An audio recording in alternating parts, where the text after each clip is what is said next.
What's up, stranger? Stress. Been looking for work. What you looking for? 2 ounces of hard white.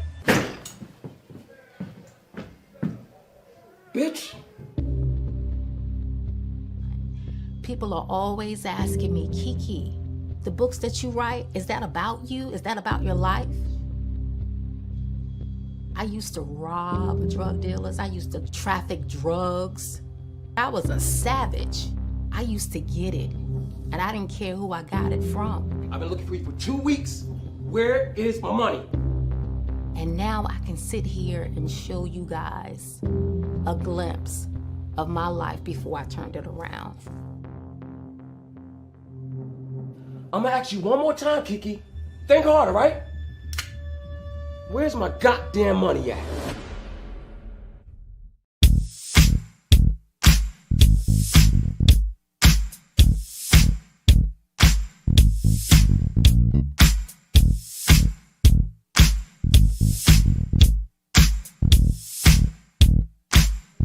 Mrs. Santana, you look stunning. What are you wearing? And tell us about this new venture in the fashion industry. I'm wearing a piece from my own line. It's called Kais, designed by my brilliant partner and friend, Karen Blackwell. Wow. Look at Adriana Santana. She's hot. I don't see Louis anywhere, though. I noticed Sheldon Chisholm and his family are here. Not to mention the other half dozen criminals in here. Oh, no, you don't. We're here to have fun. But why are you here alone? Where's your recently acquitted husband, Louis? Louis is back home resting. He has his share of bright lights and cameras. Just want to leave that whole thing behind us. No work today. We've been here for 5 minutes and you're already profiling people? Come on now. And what else are you looking to see tonight? All of my friends and to show off her brilliant work. Everything that you're about to see. We can't wait for it. The only reason I invited you is because you're my best friend and we never get to spend time together. Plus, you're killing it in that dress. Here comes Jess. I wanted to introduce you to.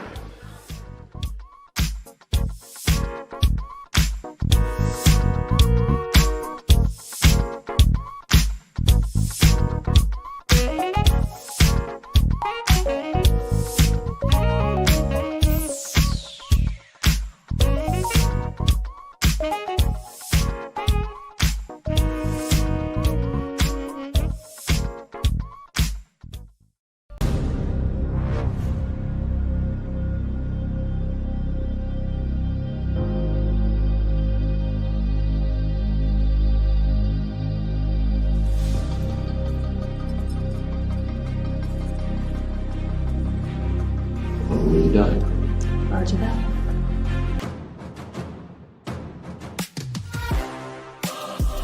Then why do you have it? She told me to keep it! I'll be out in a minute. Stop with the lies!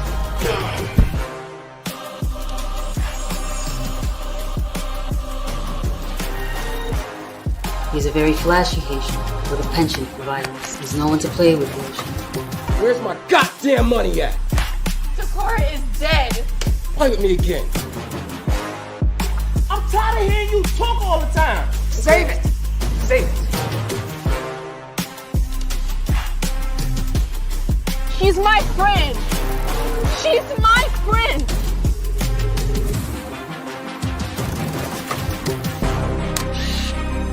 But I will not give up. I will not give in. And I will not get caught.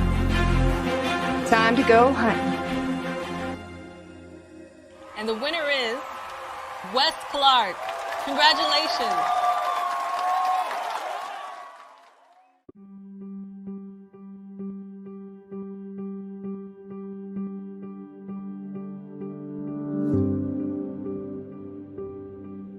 Yes, she's my mother.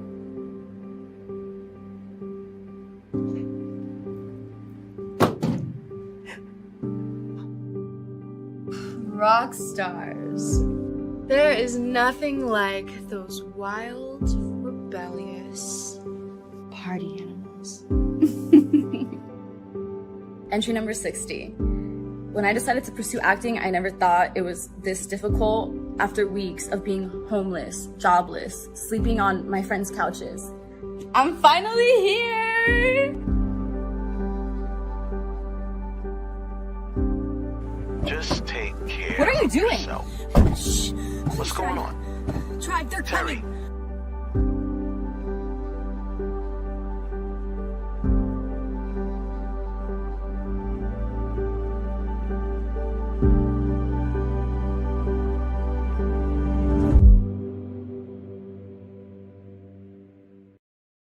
Where have you been?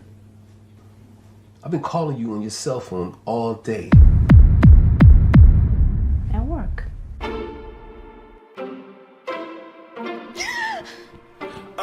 Faith wake up, dope sick, fiending for a sniff. Left the house, ain't tell her husband she was gone, she just dipped. Why is it that you are taking large sums of money out of our account every single day? While her family's at home, she's out there chasing that high. Roaming up and down the block, she run into this pimp guy. He's conversating with her, asked her if she trying to make cash. Next thing you know, she's in front of the pink house selling the ass. Then she gets dope sick again. She need that boy, so she out there searching again. She's tired of her life. For years she done wrong. Now she wanna do right. She go to rehab to get the help she need, and she tell her family.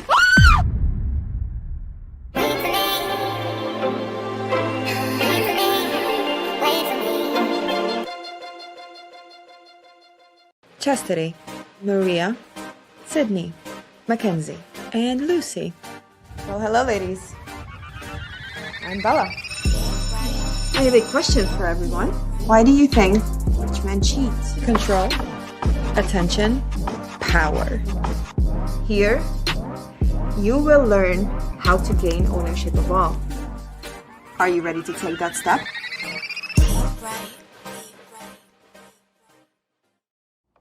Hey everyone, it's your girl Catherine Nunez, and you're watching Real Talk with the director and the counsel on the IE Network.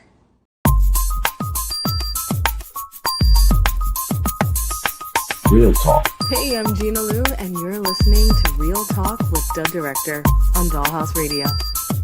Hey, what's up? It's Logan Browning, and you're listening to Real Talk with the Director on Dollhouse Radio. Real Talk. Hi, this is Alana De La Garza, and you're listening to Real Talk with the Director on Dollhouse Radio. Hi, I'm Diane Franklin from Better Off Dead and Bill and Ted's Excellent Adventures. You're listening to Real Talk with the Director on Dollhouse Radio. Hi, this is Monique Capri, and you are watching Real Talk with the Director on Blog Talk Radio. Hey, I'm Stormy Maya, and you are listening to Real Talk with the Director on Dollhouse Radio. It's Vicky Judy, Orange is the New Black, and I'm here with Real Talk. Yo, what up? This is Jay Ellis, and you're watching Real Talk with the Director on Dollhouse Radio. Keep it locked. Hi, I'm Trina Parks, and you're listening to Real Talk Radio with the Director. Hey, I'm Issa Rae, and you're watching Real Talk with the Director on Dollhouse Radio. All I'm offering is the truth, nothing more. Nothing more, nothing less. What's going on? Welcome to another edition of Real Talk with the Director and the Jedi Council. I am the Director. We'll be with you for the next 120 minutes or so. Real Talk is brought to you each and every Monday by B2S Media. We broadcast live via the World Wide Web on youtube.com/IE Network TV and Twitter, aka X. Also, the social network itself, Facebook and Instagram. We do it all. So, what's up, man? Welcome back. We have a packed Monday for you today. Shout out to my Vikings, of course. Skol to all my Viking faithful out there. Skol, skol, skol. Let's go in here. We already secured a playoff spot. So tonight we can go in here and make it official. Go ahead and beat these Bears. You know what I mean? So that's what's up. Big congratulations to the Vikings securing a playoff spot without even taking the field. So let's go out here and kind of make it official. Anyway, we do have a big packed show tonight. We're going to talk a few things. We're going to talk a few things. We're going to talk a few more things. We got guests. Special guests tonight. We got our special guest host joining us again. Our boy 42 will be with us again, sitting in with the council. We still can't call you Jedi Master yet. But, you know, he is an advanced Padawan for sure. He might even be, you know, he might be like how Ahsoka was. You know, Ahsoka was like that advanced Padawan, and she never really became a Jedi Master, but she kind of trained herself, right? Whatever. It's all good. He'll be joining us again today. We also have a special guest coming in about 8:30. Miss Alanis Sophia will join us. Singer, songwriter, actress, triple threat for sure. You may or may not heard of her from a small little show called American Idol. You might have heard of the show. I don't know. I'm really, sometimes these little shows, but yeah. So she was kind of on that and, did her thing, made her mark. Is it even still running? No, I'm just joking. But anyway, yes, from American. She was an American Idol. I don't remember which season it was, but it was a couple seasons ago. And since then, she has, done her thing. She's been, doing singles. So she's going to debut. She's already debuted her new video, but we're going to play it here and talk about it and, ask her what was, some of the thought behind the video. You know how we do here. We like to dig in and get that behind the scenes stuff. So, like I said, she's also an actress. I know she might be working on some stuff that she may or may not be able to talk about, but she's doing major things. Just believe you me. That's what's up. And yeah, man, the Spider-Verse, the Sony, I call it the Spider Villains verse. Yeah, it's dead as far as I'm concerned. After the flop of Kraven the Hunter, which I did see, I will have a review on that probably up tonight. After the show, I'll talk a little bit about it before that. There's a new breaking news, a break in the Jay-Z accuser case. Yes, I know. I don't like talking about this stuff either. But it is what it is. It's news. It's part of the whole thing. And Jay-Z is, he's a mogul and a hip hop star and all that other stuff. But he is kind of a TV guy too, because he works with the NFL, stuff like that. So it kind of falls under our umbrella. But we're gonna talk about that very briefly. I might bring Evan Hollywood in on that. My brother, he's got some even more news on that, so we might bring Evan Hollywood in to talk about that. And Jamie Foxx, man, he's back, and it's funny. No sooner than he's back, he's already got injured. Apparently, he had some sort of. I gotta look more into that because I wasn't prepared to talk about that. I was prepared to talk about his show. What had happened was. And, shout out to the chat room. Everybody's coming through. We appreciate y'all. Drop your shout outs in there. Drop your name. Drop where you from. Shout out your place. Shout out your homies. Shout out your hood. Whatever you need to do, it's all good. Definitely support. Give some insight. Tell us what you're thinking. And you might get your comment up on the board here. So anyway, we'll go right into our weekend recap brought to you by boxofficemojo.com for the weekend of December 13th through the 15th. Number 5, Lord of the Rings, The War of the Rohirrim. I don't know how to pronounce that. That made $4.6 million over the weekend. It opened on December 13th, pretty much over last weekend. It's only at 10 million worldwide thus far. Number 4, Gladiator 2 made another 7.7 million, bringing the worldwide total to 398 million, 0.3 and some change. So it's closing in on 398, closing in on 400 mil.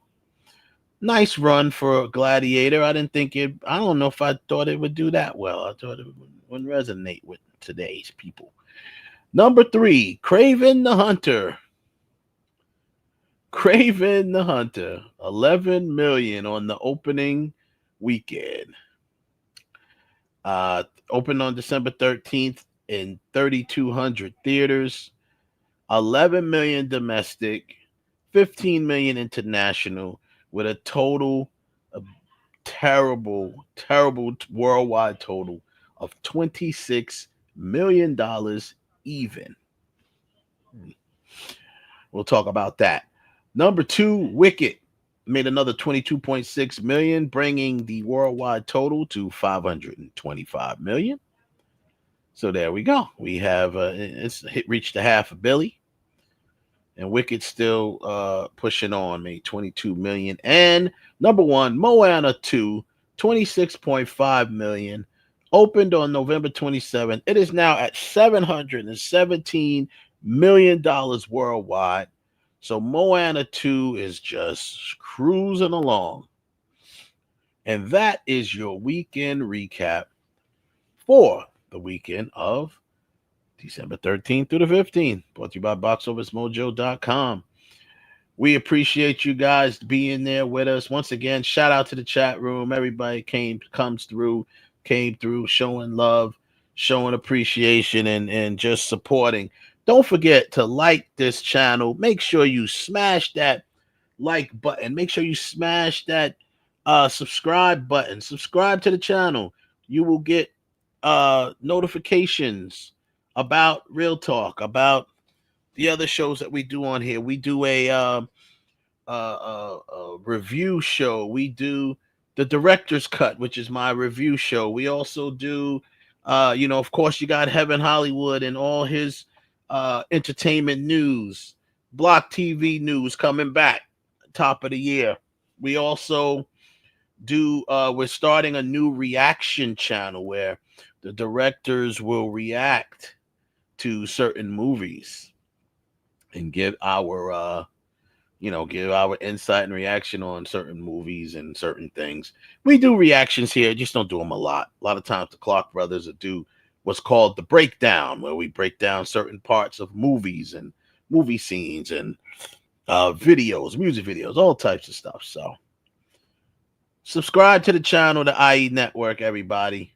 Let's go ahead and run that up. All right. Thank you for being here. I'm here. You're there. And we're going to bring in our special guest host for today, along with our host, Ralph. You in the building. 42. Welcome back, brother. Hello. Hello. Hey, guys. Welcome back, gentlemen. Welcome back. No Kev yet, but he might pop up. So we'll see. I sent the link to a very special friend of mine. And I don't know if he's going to figure it out or if he has an account yet. But my friend Andre Evans from Evans Pyramid, very cool guy, wonderful musician, old school, like great stuff. He's going to be coming by to listen, and he's actually more than willing to come by and talk at some point. He'd be a lot of fun. Yeah, that's cool. So my boy Andre going to come through, so I just wanted to shout him out because he's a classic, and I wanted to make sure if he couldn't figure it out that he was at least getting talked to. Yeah, no, exactly. We appreciate everybody who would definitely support the show, support you, and come through, man. We have a good time over here, as you know already. I love it here, man. This is like I talk about it all week, and I have to say I've been going through and seeing Heaven's news and going on. I've been watching some of Heaven. I don't participate in the same level. I kind of let them and I listen to their thing, and I like to listen to what they talk about. So I've been like really enjoying the channel as a whole, not just the podcast. Nice. So thank you for that. Oh, most definitely, man. We do a lot, and we're gonna have a lot more coming in the new year. Like I said, we're starting a reaction channel. We're gonna eventually branch that off to a separate channel, but we're gonna start it here as like a playlist with reaction stuff, talking about me mostly reacted to movies and things like that. So I'm also gonna start doing a music reaction because me, I'm Generation X. That's my generation. And, I see a lot of the Gen Zers and millennials reacting to stuff from my generation. think I'm gonna pull a role reversal. I'm gonna react to some of the stuff from their generation because I'm not really big on that stuff. I don't really know it. You know what I mean? I just gotta say, if you do that, can I just give the permanent boo to all the new stuff? Everything is a boo. No, boo. No. Hiss. Yeah, We got a couple of hisses in there. Huh? Hip hop. There's gonna be a couple of hisses with those boos. Yeah, there'll be a this couple villain boos. verse is. Oh man, you've been hurting me with the villain verse, bro.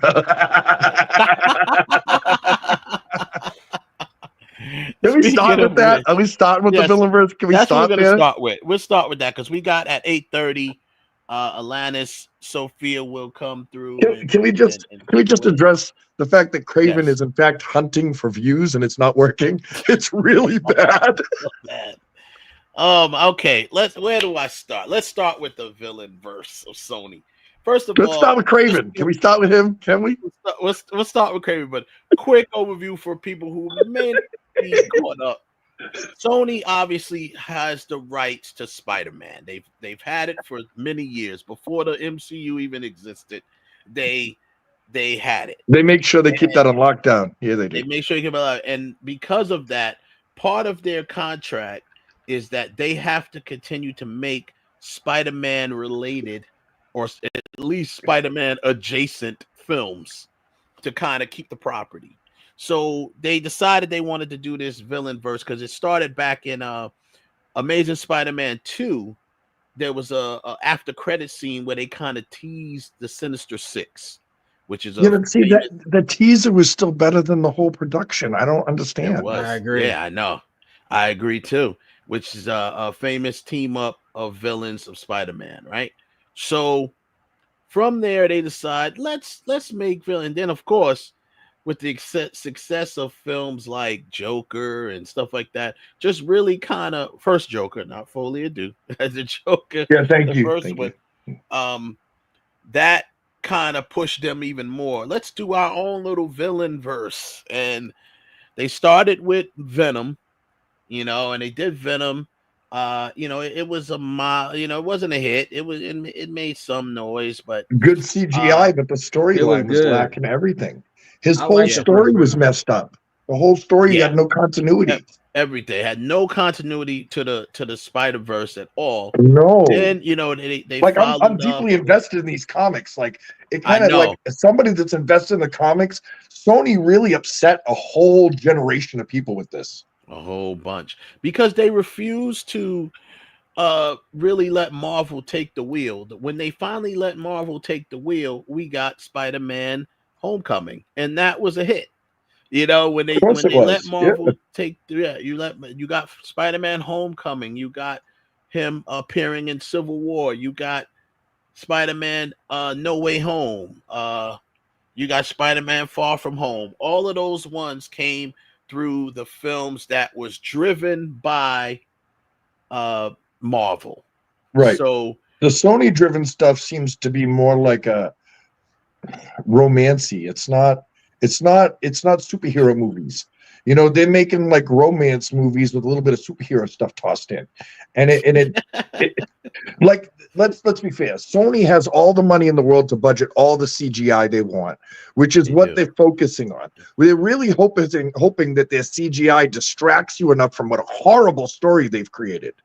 Yeah, and it's just terrible. You bring in Marvel and all of a sudden they're like, wait, you forgot about this.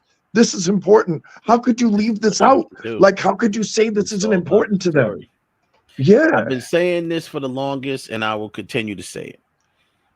And unfortunately, the Spider-Villain verse from Sony is an unfortunate waste of a lot of good actors. Some even great actors. Jared Leto is a very good actor. Yes. What's his name? Who plays Venom? Tom Hardy is a very good actor. And Aaron Taylor Johnson is a good actor. So let's get to Craven real quick. Okay, yeah, so we can talk about him now, right? Yeah, I went to see Craven the Hunter. Oh Lord. So first of all, terrible. The CGI in this, they didn't even bother. It looks like it's cut out. It looks like it was pasted onto the screen. Oh my goodness.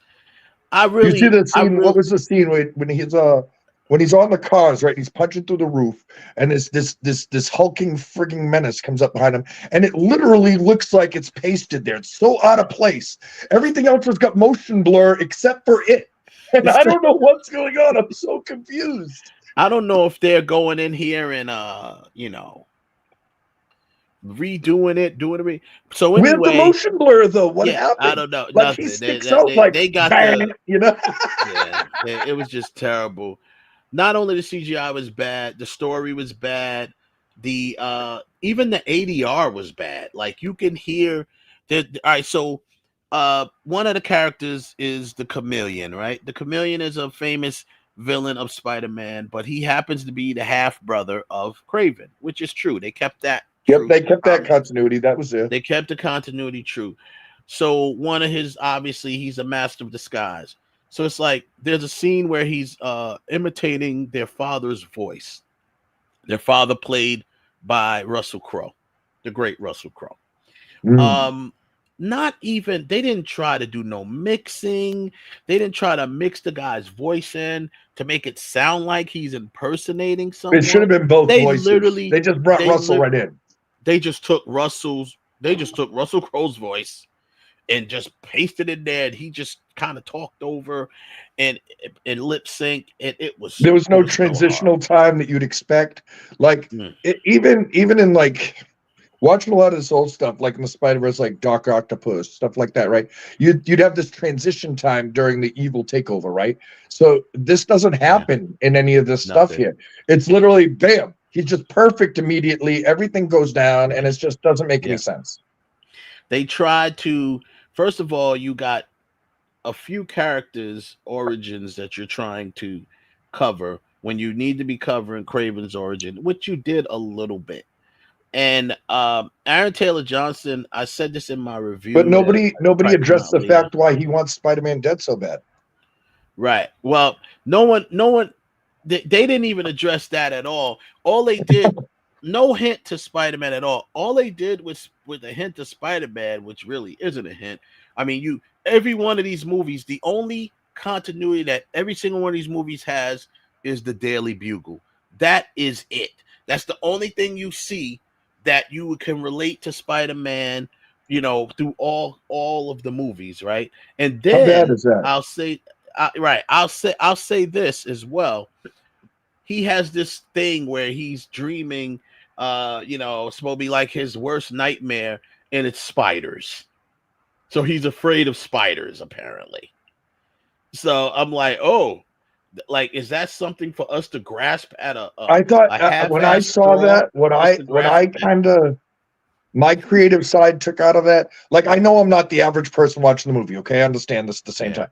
But my take out of that is they were trying to paint the picture like Spider-Man was in his head, like kind of thing. Yeah. But they didn't connect it. They didn't follow through at all, because as far as we know, he doesn't even know who Spider-Man is. Right, like, there was no follow through. If they had connected that at the moment that something was getting in his skin about this guy, and he doesn't know it even yet, that would have been awesome. That would have been awesome. That would have been so up his alley.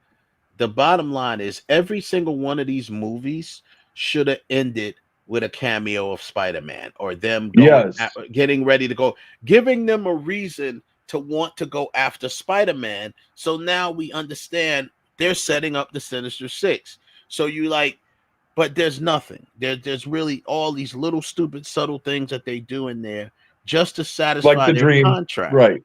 Yeah, like the dream, like in Madam Web. Oh, that god awful dumpster fire. That was supposed to be so good too, right? Like I was expecting so much out of that, and then it was trash. It was terrible. That also and had she's bad not a horrible. ADR. She's not horrible either. There's no reason for it to be that bad. Horrible actress. This stuff. The failure of this universe is not because of the actors. No, let's clarify that. Right. Let's verify. I will say this time and time again, and I will always say it. Even great acting cannot save bad writing. Period. I don't care how good of an actor you are. If the story and the script is bad, you play a Sony video game. You'll figure it out. That's exactly what they did. Right. You can save it. You can't save it. Other way around, it's possible. Other way around is possible. Like if you have a really good story, you might be able to save the movie, as opposed to, really good story and acting, you might still be able to save the movie with other things. But you can't just do it CGI the shit out of it and expect it to be good. Yeah, but that's what they was doing. So they thought Craven you'd really be so bombed. wowed by these effects that they got all this money for, right? But in reality, we were wowed by those effects 30 years ago, not now. Not now. Yeah, that's true. This is true. So bad story. It wasn't really bad acting. Like I said, Aaron Taylor Johnson, he sells me on Craven. Like I think he would be a good. I believed him. I believed him. I think he's a good Craven, and I believe with the right script, he would be, he would be fine, and we might have something interesting. If I would like him to, if Marvel takes the wheel, I would love for them to bring him in, coming after, bring him in a Spider-Man movie or what have you, and he would be fine. All of the actors, we said Aaron Taylor Johnson, Dakota Johnson, Tom Hardy, Jared Leto, they're all good actors. It wasn't their acting that hurt the film of the character. It wasn't acting of their the portrayal of their characters. It was the story behind it. So it was terrible. So, like I said, And we definitely, I know everybody should know that we definitely don't like tearing up any movie. Like that's not what we're here trying to do. No. It's happening because like this is what people are expecting to pass as like good stuff right now. You're expecting a big studio like Sony to provide something for you that has some content, some sustenance. Exactly. They have money all over this. Like the people with lesser money are putting out better content. Especially with the success of Into the Spider-Verse, which was an awesome movie. Good story, great animation, awesome movie. It was awesome. I loved it, actually. I mean, it was beautiful. I loved Miles, the whole character, like it developed properly. Developed properly, and they still have the second part of Why can't they do that with live action, though? Exactly. I don't know what it is. I tell you why, and I say this all the time. It's because it's easier to do animated than to do live action. You can do for Sony crazy, ingenious things with the animation, but trying to do it in live action, even then you need more than one good actor, is what it is. See, what they're doing is they're plugging one really good actor in, and then taking a bunch of like okay actors that are okay, like they do extras, but they're not enough to support that main role in order to do a story like this, because there is no breakdown, there is no build. But see, these sub characters have no history, they have no background. But here's the problem with the first problem. What you said was like they have one good actor, and everybody else is crap. Now you're talking about, okay, so you want a comic book movie or a movie period to have this truly outstanding cast. You got to pay for them all. You're not going. I mean, it very well may be great actors, but if you're going to get a movie with a whole bunch of A-list actors, you're going to have to pay A-list prices. Or as a studio, are you willing to do that? Probably. But how much you spending on CGI instead of just hiring an actor for this? No, you actually spend less on the CGI than the actor. But they spend a lot of money on Venom, for example. Like a lot of money on that. That's very true. You very well made. Let's take it like this, right? Yes, sir. I'm down for this one. Okay. You got Spider. You take Spider-Man, so you got to have a main guy playing Spider-Man, right? Yes. Then you got to have a great villain, so you pick Doc Ock, right? You got to have someone with some real that could handle the role, so you get a good actor. So you got the guy Spider-Man. You got to pay him at least. You starting at least $9 million, at least $9 million, right? So now you got the villain. A lot of times the villain gets more because he's a more seasoned actor than the original guy. So now you gotta get someone with some real deep gravitas to play the villain. So that's another $12 million right there. You're probably gonna want a percentage of the gross, right? So you're paying all this money for the actors, and then you say build a strong cast. So that means you're gonna have to have a strong actor playing the superhero, a strong actor playing the villain, a strong actor playing the female lead, right? maybe someone playing the strong protagonist like a boss or something. So you got all these strength in there, right? And this is just my personal opinion, but if you look back at the comic movies or movies in period, when it was 70s through 2000s, even the first Spider-Man, right? Tobey Maguire wasn't a big name. You got him for kind of cheap. But William Dafoe was a bigger name. He came with a little bit of money, right? The older that played Mr. and Mrs. Parker, Aunt Bay and Uncle. Oscar-nominated actors, but they were older guys. So you paid them a little. You didn't have to pay. You didn't have to break the bank for them. You didn't have to go break the bank. Right? But at the same time, when Marvel got involved, that wasn't a problem. Once again, was. Because Sony still had the money to do it, right? But see, wait, before you say that, what you're saying is still wrong. Because if you look at the when Fox first started doing Marvel movies, the bulk of the cast are all really unknown people, all of them. The cast of X-Men, with the exception of McKellen and Stewart, the rest of the cast and Barry, the rest of the cast are pretty much unknowns. They're new. Fantastic Four, with the exception of Jessica Alba, kind of unknowns. That now they've all became somebody later, right? But realistically speaking, they were all known. Now when you get to Marvel, started doing look at the Marvel's track record from Jump Street when they started doing Iron Man. Everybody in there is someone that is either a box office champion, someone that is an Oscar nominee, just very, very known. Yeah, very, very known. Right. Yes. First Iron Man, Robert Downey Jr. Though he wasn't messed up, he was still an Oscar nominee. You got Jeff Bridges, Oscar nominee. You got Gwyneth Paltrow, Oscar winner. Even Terrence Howard, Oscar nominee. So everybody they started building on now is like someone of supreme talent. And you see from the example Iron Man, once you get like people like Thor and them, Thor was not really a known person here in the U.S. He was more Australia because that's where he's from. But even Chris Evans, he was known for Fantastic Four, but wasn't a big name. You try putting him down. Now it's like we got to get someone of that relevancy. We got to get someone of that name that's gonna put asses in the seats.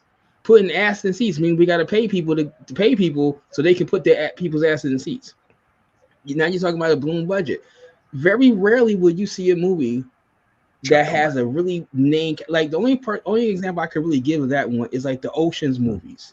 You got this huge big name cast, but they all decided because of the project, hey, I'm making $20 million a movie. For this movie, I'm gonna make it less because of who's in it. Because who's in it and who's in it. But the bottom line is we know that it's gonna be money. They got to spend it, but I guess at the end of the day, they don't want to spend the money. They don't want to spend it in the right places. They're putting money all in the CGI. Right, they're putting it in the wrong places, thinking they're gonna wow people by doing the CGI. So it's very unfortunate. But we'll come back to that on the other side of the interview. I see our guest is in the green room, and we want to welcome our people over and on Instagram Live. Welcome you guys as we kind of going on over there, Instagram, and that's what's up. So yes, let's bring in our guest. This young lady is doing her thing, man. She, as I said at the top of the show, she is a true triple threat. She's an actress. She's a singer, songwriter. And most definitely, man, she's got her new video out.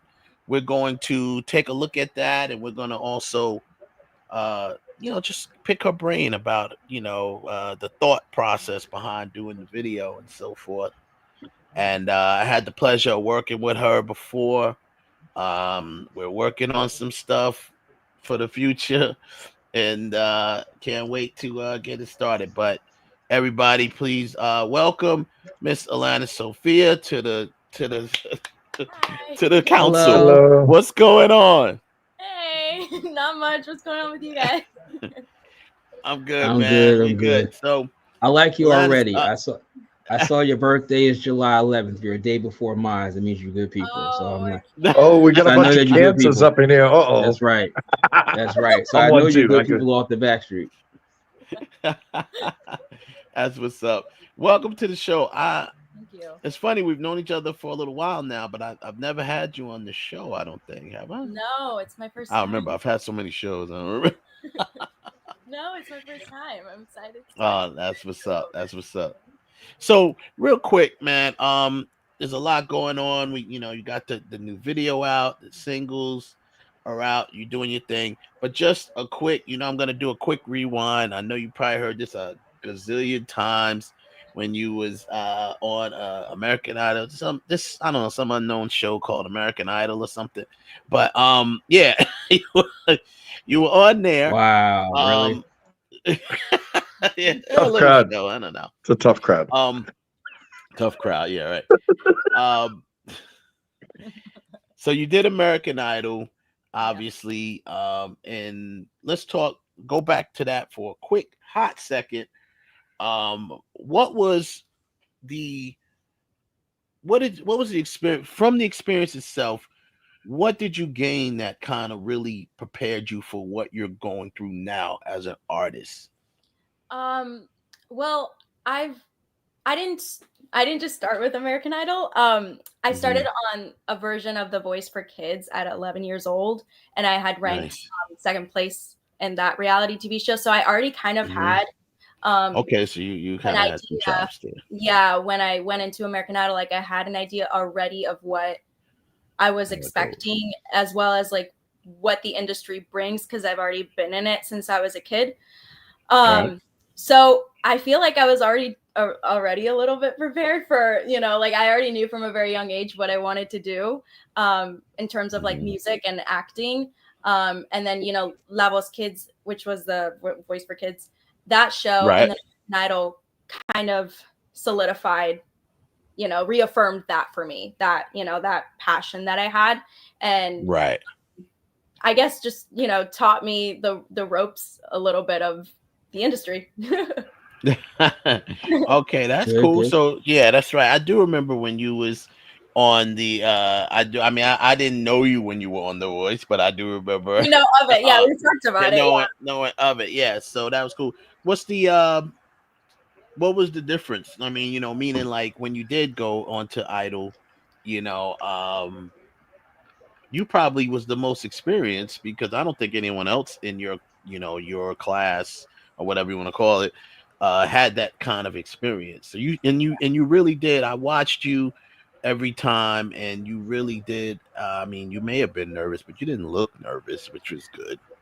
Yeah, I mean, I think the big difference between both shows was with the first one, the Lavo's Kids, I had no experience whatsoever in the industry. That was like my first ever moment being on stage and actually singing in front of a crowd that wasn't my family. So that was like, I was walking into that industry a little bit blind. I didn't really know much about that. But after that experience, I had more of an understanding.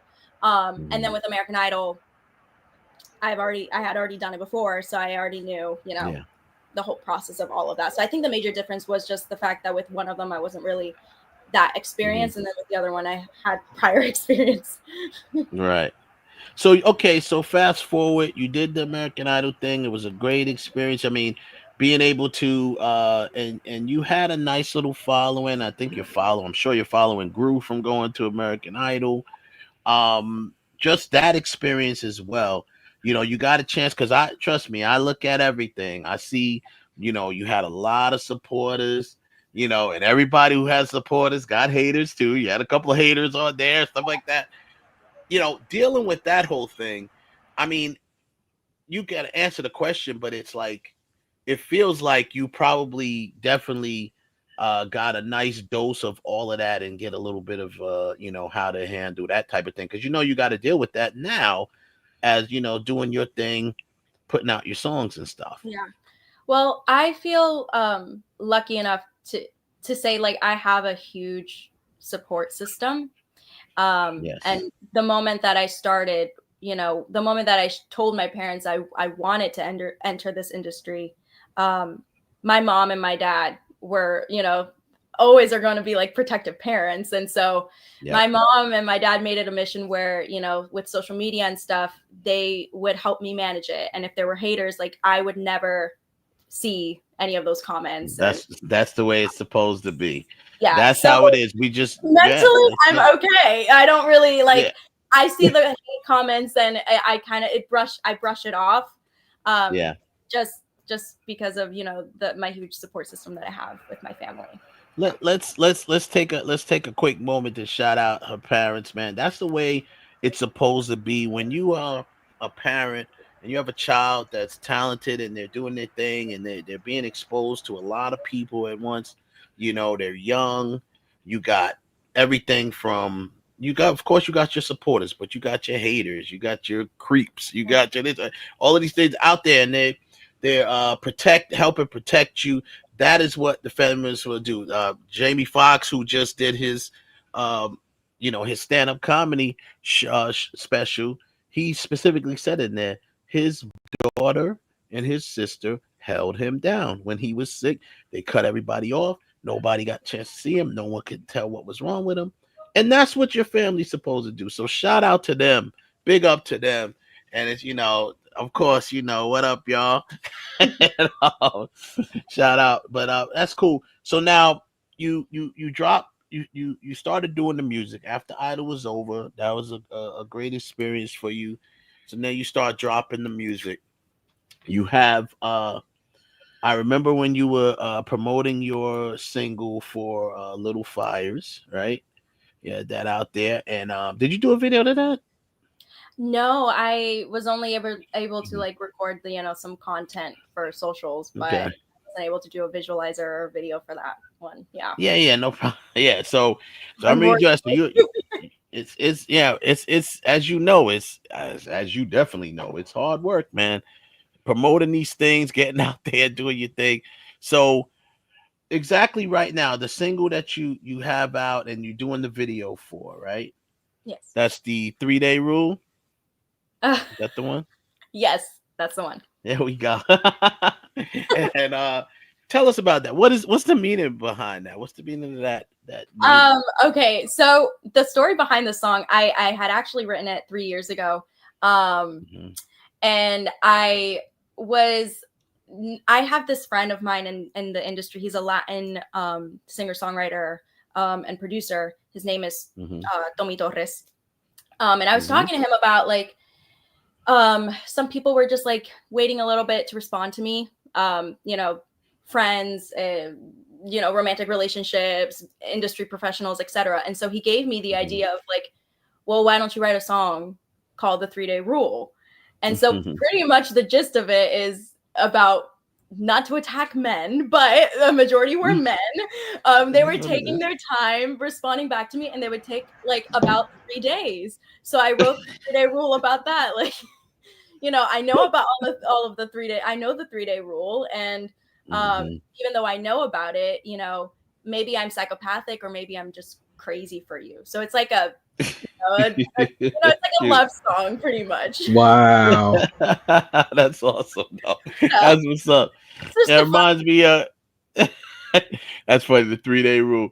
That's funny. This is a little different, but reminds me. I want to shout out to my boy Bruce Penn. You know, me and my boys. You know, so we have this man rule that we had back in the dating days, and it was called actually it was called skip time, right? So it basically meant if I'm with my boy and we both see a female that we're both attracted to, all right, and let's just say he beats me to it. He talks to her, they talk, you know, nothing really happens, but they're just talking, and now he's gonna start talking to her, right? So then we apply something that's called skip time. So you got 30 days skip time.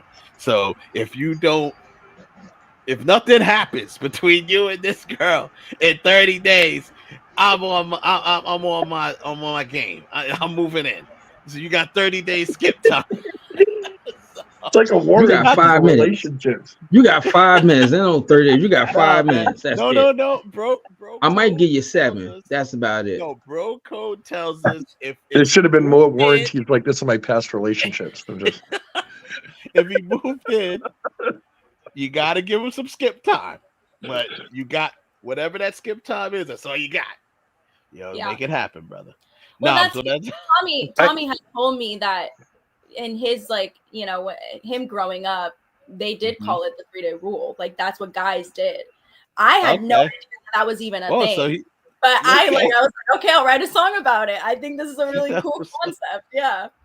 Yeah, it is a cool concept. I've enjoyed. I like that. I enjoyed that story. So now we know what it is. Yeah. And so what we want to do is, though, I want to obviously this is a film and TV show, so I definitely want to take a quick look at the video. Before you watch the video, can I ask a couple of quick questions? Is that okay? Yeah, of course. So I did watch it previously. Did you pick your own props and such, or did somebody else pick for you? That was actually my team. They were the ones that handedly chose all of the props. Okay.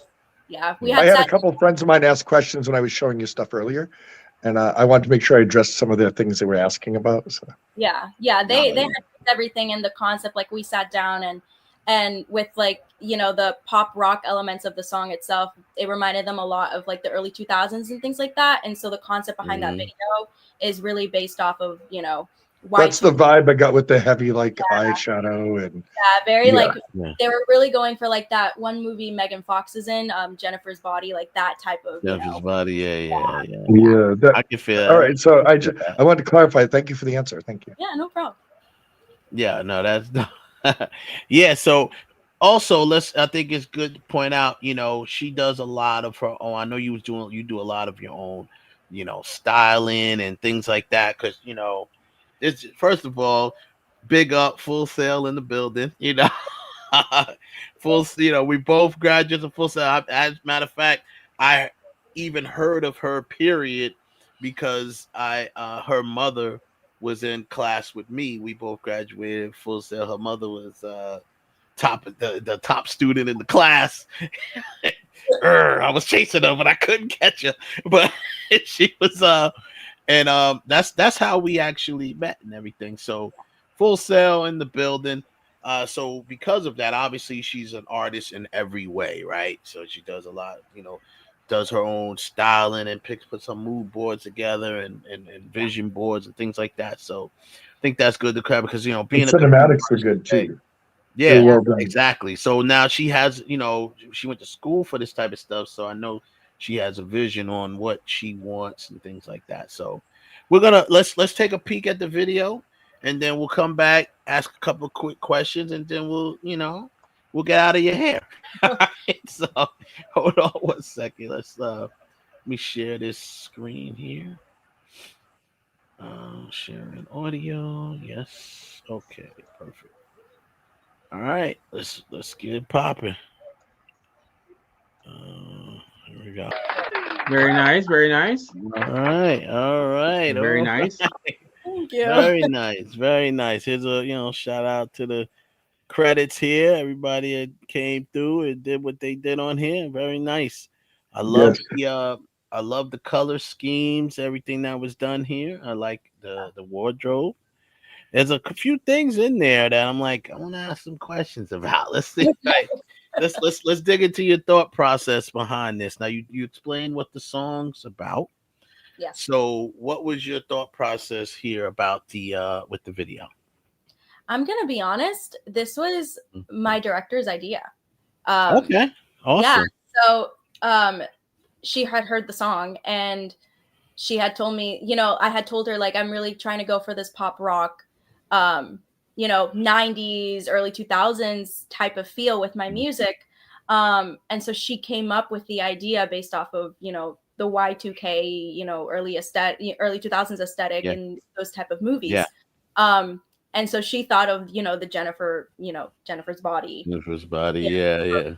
Yeah. And so then after she had told me that idea, then I worked with my team and, worked on finding the wardrobe and choosing the makeup and the hairstyling that we were going to do and everything. Yeah, but that was really all the director and the rest of the team. Yeah. Okay, and how we pronounce the director's name properly? I want to make sure the name. Cinco. Yeah. All right. What's up, man? Big up. Good job. From director to director. Good job. Right.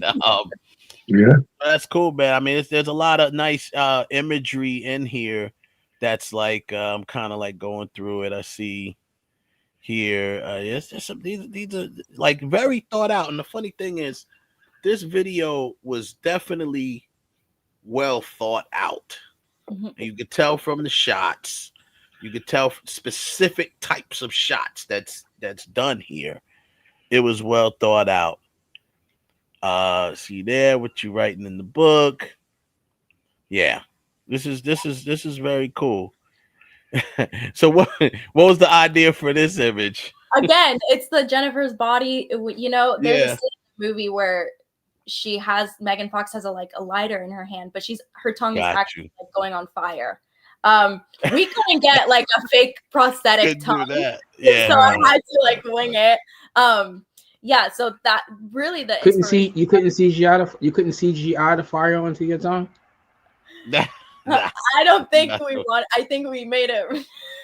You see how that worked out for the Villainverse? Now let's get like crazy. Don't get crazy. Right. You see how that worked out for Craven, right?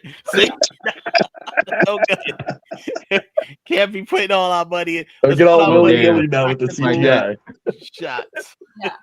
But I like this is my favorite shot of the video. I like these type of shots. I've always liked That was a great one. reflections, right? Shooting reflections or shooting through things. But look how good the focal point is. Even like, it's a great shot. Yes, very good shot. So big up. So that's what's up. So you have been how long have this video been out? It was released about 2 weeks, maybe about a week and a half ago. Yeah, it dropped the day that the song came out, which the song came out on December 5th. Yeah. Awesome. Now what you working on right now? Is this all part of like a album that you're gonna be dropping, or? Yeah, for now, I mean, I'm gonna be releasing new singles every month. Nice. Yeah, and it's gonna be I'm working on a bilingual project, so it's gonna be both, English and Spanish music. I'm working with this amazing company, / label in Puerto Rico directly. So I'm working with a bunch of different producers and songwriters and musicians, and we're just bringing a lot of songs to life and doing, pop rock and Spanish and English as well. So that's really what I'm really working on and these days. Yeah. Oh, that's awesome. And I also saw on your website that you gig a lot. Yeah. I see that you're at what's the spot you're at? Pierce Pub? You're in yep, there we go. Pierce Pub. Yep. Out there in St. Augustine, right? Mm-hmm. Yes. That's what's up. We dropped the video link in the chat room. So everybody in the chat room, go there, run that up, go check out 3-Day Rule. Make sure y'all play Alanis stuff. She got other stuff on there as well. She does a lot of performance things and videos and stuff like that. So I mean, definitely go run that up. Before we let you go, you are an actor as well. So I mean, do you have any actor stuff that you're working on, or something that you're gonna be promoting soon? I'm hoping to promote really soon. Yeah, I mean, this year, actually, earlier this year, I booked a movie role for the Lifetime channel. Nice. I booked one of the lead roles. So right now they're in the post-production editing process. So hopefully next year. Oh, okay. So yeah, if it's in the editing process, it's definitely going to come out next year. So that's what's up. So you make sure when that comes out, you come back on and visit us, and we'll talk about your role in that. Yes. You know what I mean? And then, we got some things. And I told you, man, I know that one song that you put out. I'm like, I got dibs on that. I don't care what anybody says. I need that video. Yeah. Well, it hasn't been made yet. So it hasn't been made yet. So you know what I'm saying? We got to get it going. But when we do something, we gotta definitely utilize all your talents. So I want to do something that's stretched out that you can act in, and we do something real cool, collaborate on that, give them that old Full Sail, Yeah. Big up. So that's what's up. Any shout out your social media? Where can people follow you?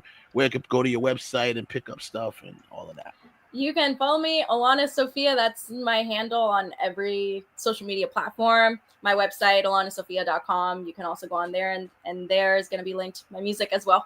So thank you guys. No, that's what's up. Any shout outs, any big ups that you got before you get out of here? No, thank you guys for having me on and talking to you guys for a little bit. I don't have that's anything. what's up, Alanis. Well, She's like a star guest. Seriously, she's like perfect. Nah, she's great, man. She's great, and she's great to work with. Easy to direct too. Takes direction very well. I worked with her. I mean, I worked with her, but it was on actually. Like I said, we both went to Full Sail, but it was one of my assignments from Full Sail that I had to direct like a short film, and I had her come down. She came down, so came down and did her thing, man, and it was very fun working with her on that little project. Now, before she goes anywhere, I guess I have a couple more questions, because like she said, basically the director's idea, but obviously you had to grasp that idea in order for it to work properly. So I guess my question for you is, like, where did you find that spot where it met your song versus her vision of the direction? Do you know what I mean? Like, well, a lot of her ideas and the vision for the video stemmed from the lyrics in my song. So going with Jennifer's body, kind of like that, psychopathic, crazy for you, which goes with my lyrics. Yes. Lover boy spell, all of that. That's how I was able to like meet her vision, because it completely like. So you think she saw it pretty well through her eyes, what you were talking about? Yeah, exactly. I love that, because like I was paying attention to the book, like even the spell book that was in front of you, like kind of thing, with the rifles in it and the dead flowers and the candles and the heavy lip liner, right? Yeah. And the heavy eyeshadow, and you're not happy. You're clearly not happy while this is going on. So it's you sold it. I mean, let me just tell you, you sold it. So that's why I had to ask about the props, who directed, that kind of stuff, and where you grasped it, because as the artist yourself, you definitely sold that it was your idea, not the director's idea. Well, thank you. I mean, I brought in my acting chops for it. I was like, if I'm going to play a mean girl, I'm going to play the mean girl. So you definitely sold yourself as a different person than I met today. Oh, yeah, definitely. That's how I know you can act, because you are the sweetest little thing. So for you to were absolutely great in it, absolutely. And I think today, you being as humble as you are and as kind as you are, will take you a long way. Thank you. Yeah. I really appreciate that. Thank you. Most guys. Definitely. We're supporters here, and we will definitely continue to support. Play the video. Everybody run that up. And definitely say hello to your parents for me. I will. Tell them I said, what up? So we have permission to stream it a couple times, right? To let people hear your stuff. Yeah, we can do that. Of course. I don't see. Definitely. So when they try to shut me down, I'm gonna play this back. I'm gonna take this clip. Right. Yeah. So if YouTube send me a warning, I'll be like, listen, you gotta look. You can't shut it down. Nope. Well, I mean, let me talk to my team, and I'll get back to you. They'll let her. Yeah, right.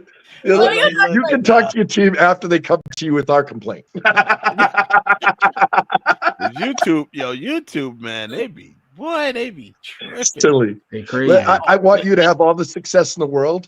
And I hope that YouTube grasps the concept of the radio concept, where people play things to help promote people, not to steal from them. And I think it's wonderful that people are here supporting you. Like this broadcast has been awesome, like to me. So I know them bringing you in, that you're equally as awesome. And I really enjoyed your music, and I really enjoyed the time with you on here. Thank you for your time. Thank you. It was fun talking to you guys. Thank you. Yeah, man. You have a good night, man. I will talk to you soon. Yes, talk to you soon. Bye. All right, Alanis. Bye. Bye. There she Super goes, awesome man. guest, my dude. Yeah, man. She is just a great young lady. She's a young woman now. I was about to say, because I'm old, I call everybody kid. I'm gonna say, yeah, she's a great kid. She's not a kid. She's a young lady. No, that video she pulled off was more than that. Yeah. Hell yeah. Yes, exactly. Yeah, there's some work in there. Yeah, she did a thing, man. And I know that, like I said, big up to the director, you know, who came up with the concept. And I know that she definitely had, you know, like you said, she was able to meet the, you know, the vision of the director there in the middle. Yeah, it was sold. She sold that. She sold it. She definitely did. She definitely sold it. So that's what's up. That's what's up. I love that you brought on a musical guest. You know how excited that made me inside? Do you have any idea?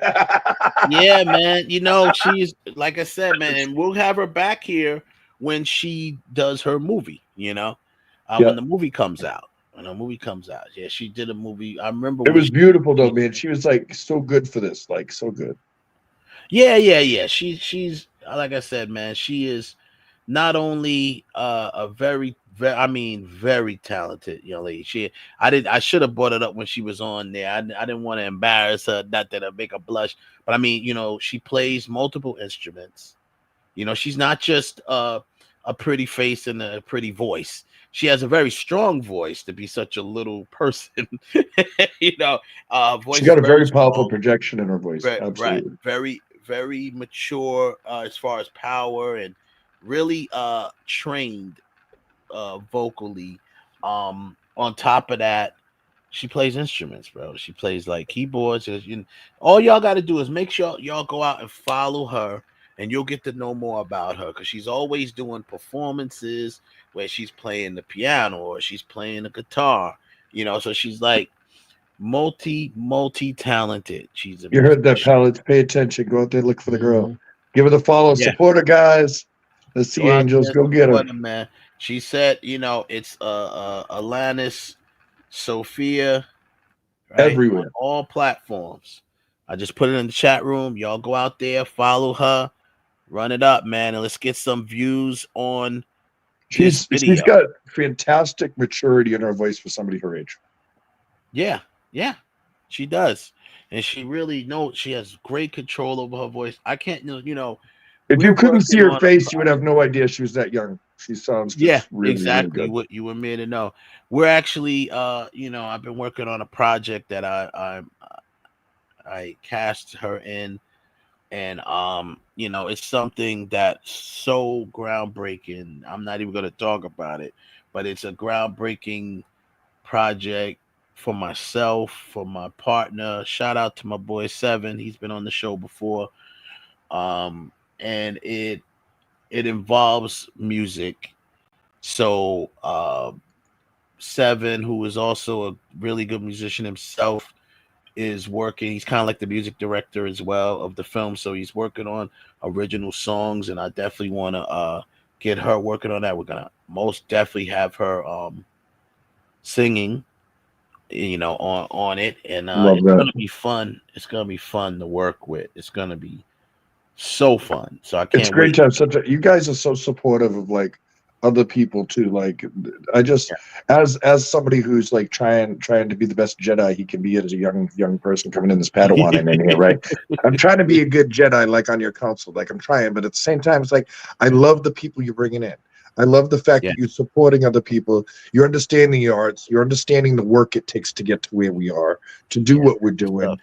And like I watched your productions. Your productions are great for indie stuff, like really. Yeah. And I'm just impressed that you take that time to share it with people like us all the time, and that you're sharing the screen time and giving other people an opportunity to grow within your already spectrum that you've done. So Wes, again, and Ralph, you guys, like, thank you for making this like so oriented to the people that are working very hard to make entertainment still a good thing.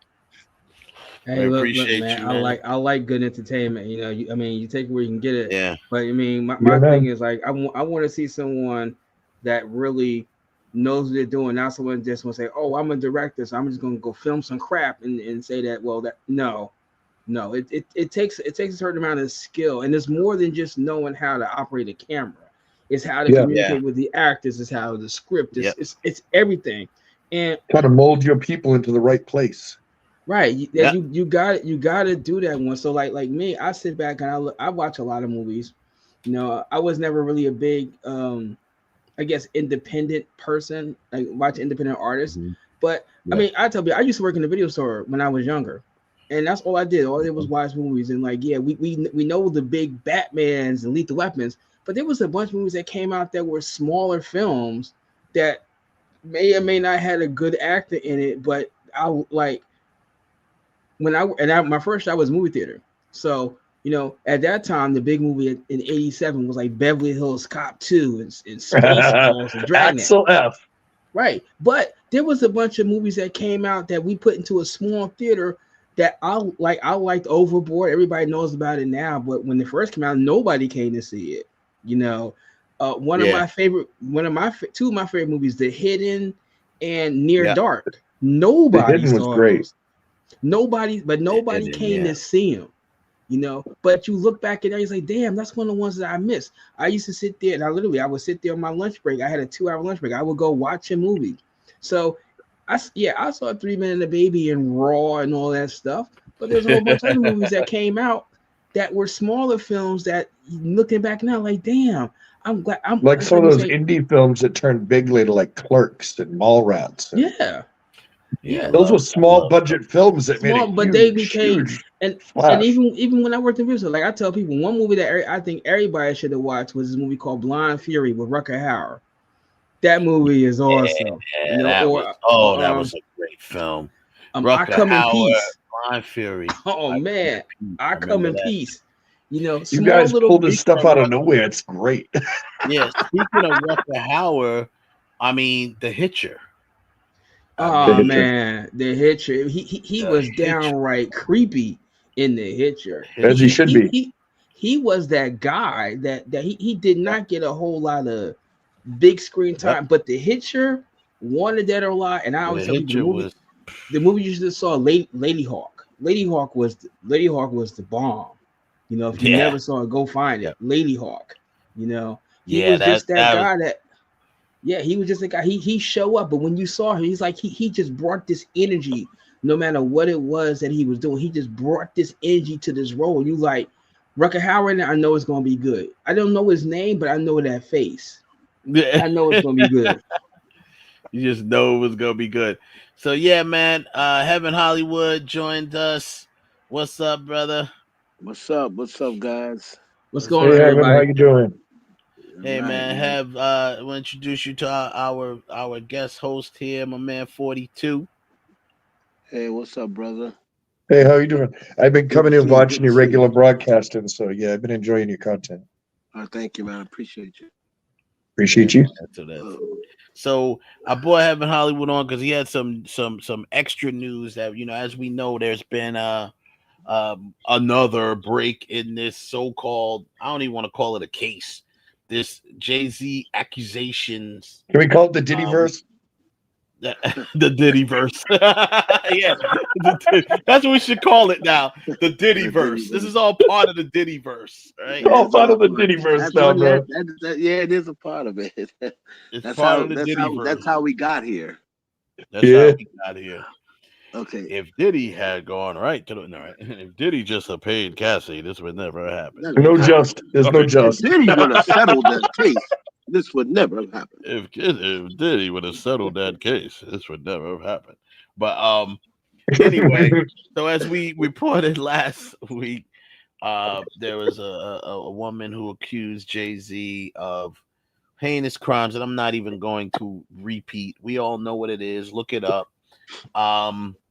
So now, since then, there's been some inconsistencies. Right. This is all bull. Yeah, it's all bull. It's all. I'm just saying, this is all bull. Yeah. But wait a minute. The stuff that they pulling out now is the same stuff we speculated last week. That's true. This is true. Thank you for saying that. Yep. 42.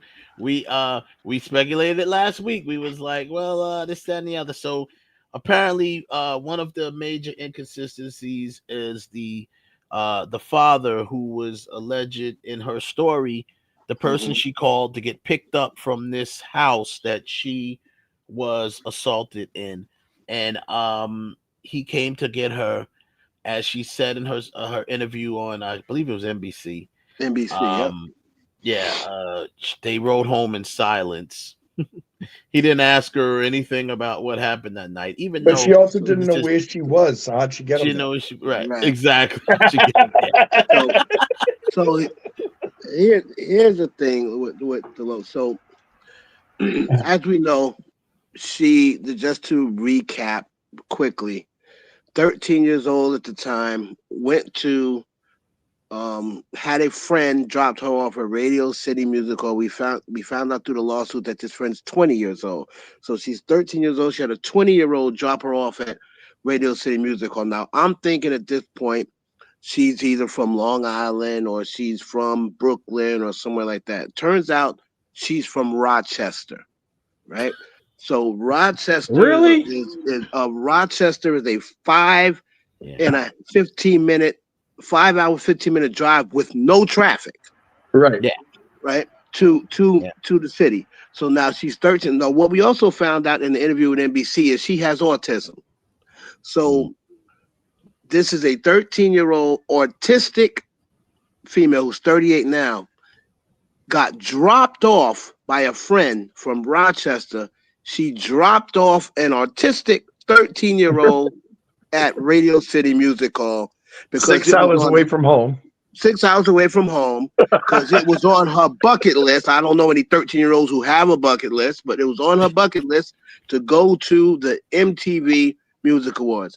Now, according to her lawsuit, she snuck out of the window to avoid her parents. So apparently her parents thought she was in the room. I'm going to assume she snuck out of the bedroom and goes to Radio City Music Hall. So what happens is in the lawsuit, she says she spoke to Benji Madden, and Benji Madden is lead singer of the band Good Charlotte. Good Charlotte. And she was talking to him about.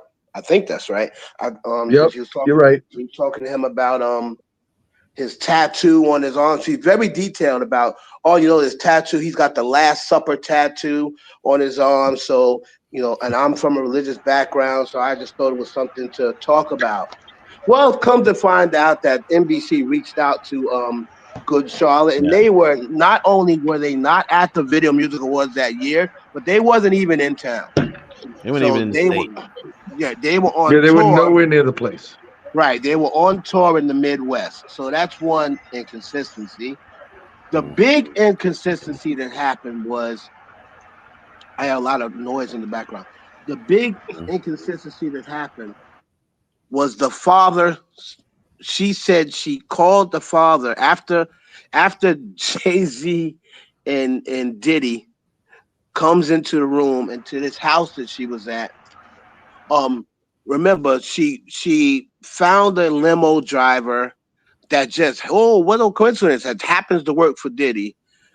He tells her she didn't have a ticket, mind you. Let's remember that she said she was watching it from the jumbotron, and the limo driver says, "Oh, you're just what Diddy likes," and he takes her to this big mansion with a U-shaped driveway, whatever. Right? She's in the mansion, and she said Diddy, and after she takes a drink, 13 years old, after she takes a drink and she starts feeling woozy. Finds some random room in this big 7-bedroom house. You know how many bedrooms too? 7-bedroom house. Finds a room. Falls out. Next thing you know, Diddy and Jay-Z and a unnamed celebrity superstar who she recognized comes in the room. Female. Female. Jay-Z starts raping us. She tries to fight Jay-Z. He says, cut the S. Like right at the moment she said that, I was like, Jay-Z say cut the S. Jay-Z don't even talk like that, but whatever. I digress. So he says cut the S. He starts R-ing her. Then after he finishes, while he's R-ing her, Diddy and the unknown celebrity females watching. Then he finishes, and then Diddy starts, and Diddy says, "Hey, you two watch." Now Jay-Z and the unnamed celebrity females watching. All right. She finally this sound escapes like a somehow. bunch of crap. Right? I'm sorry. Runs out of the room with her clothes covering her. So she's a naked 13-year-old girl running past a bunch of celebrities. So she says nobody says nothing. She finds her way to a gas station. Now this I'm gonna assume this is mid-morning. Finds her way to a gas station. Now, mind you, she said that it was about a 20-minute drive, and she pulled up at a big house. Now, there ain't no mansions 20 minutes from Radio City Music Hall, especially with traffic. So No. So You can't we're even gonna be in Yonkers yet. assume she's in Jersey. I mean, that's gonna be the closest place, and that's about 40 minutes, 40 to an hour, right? So anyway, she says that she calls her dad. She goes to this gas station, calls her father. Father comes and picks her up. He gets around dawn. He gets there.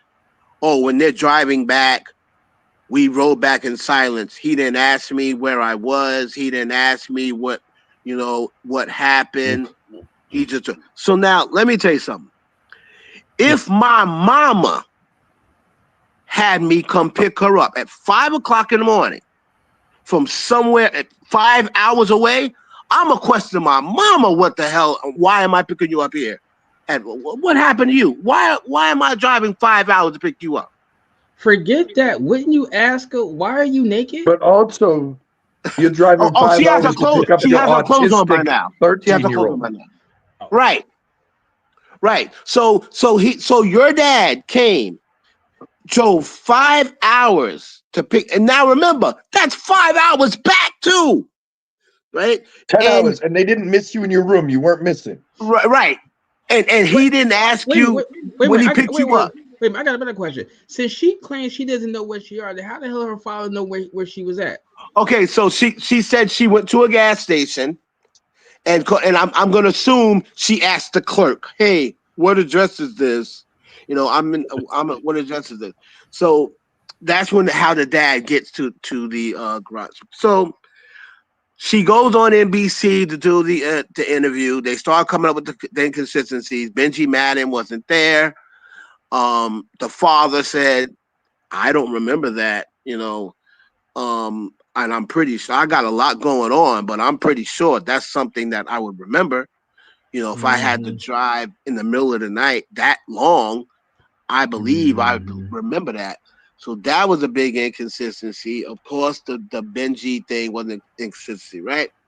So now the other inconsistency was, which of course they could always say, well, they could have came later, but Diddy and Jay-Z they didn't do a house party that night. They were at Club Lotus. There's pictures that prove they were at Club Lotus, and then after that, Diddy went to another club, and then he was photographed about 3:30 a.m. going home with Jennifer Lopez. And at that time, Diddy didn't even have a mansion yet. This is 2000, so Diddy wasn't. He was still puffy. He wasn't Diddy yet. Yeah, he was still in a townhouse. Right, he's still in the townhouse. So so that was another inconsistency. So today we get even more inconsistencies on this lawsuit. It turns out she said she watched it on the Jumbotron like everyone because she didn't have a ticket. Well, in 2000, Radio City Music Hall for the MTV did not have a Jumbotron yet. So that was came out today. I have never seen Radio City Music Hall with a Jumbotron because guess what? No. They kind of like charge people to come inside to see the show, and having a Jumbotron on the outside kind of negates that. Yeah, that's true. Right. They charge you for everything in the city, everything. Right, and then, so that was inconsistent. So let's add another inconsistency, and then there was actually the house like they said, the house that she said she went to actually doesn't exist, and Diddy didn't move into the house that she described until 2004. And then even that house wasn't white. That house is kind of like pinkish or whatever. She had the U-shaped driveway, right? But the house color was wrong, and he wasn't in that house. So the bottom line is, it's time for them to wrap this up and throw this out as a frivolous money grab. And Jay-Z, from what I hear, he's got this hot shot lawyer, Alex Spiro, who was Elon Musk's lawyer. He was also the lawyer of of Baldwin. He was Alec Baldwin's lawyer. So he's like a real New York hotshot. Yeah. And they are ticked. Oh yeah.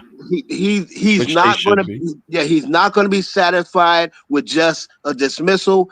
He's going after this. He's blaming this dude.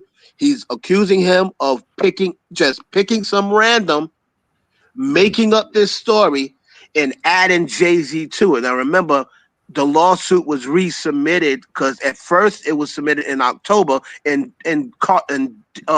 Jay-Z's name wasn't on it. They resubmitted in November with Diddy and Jay-Z's name on it.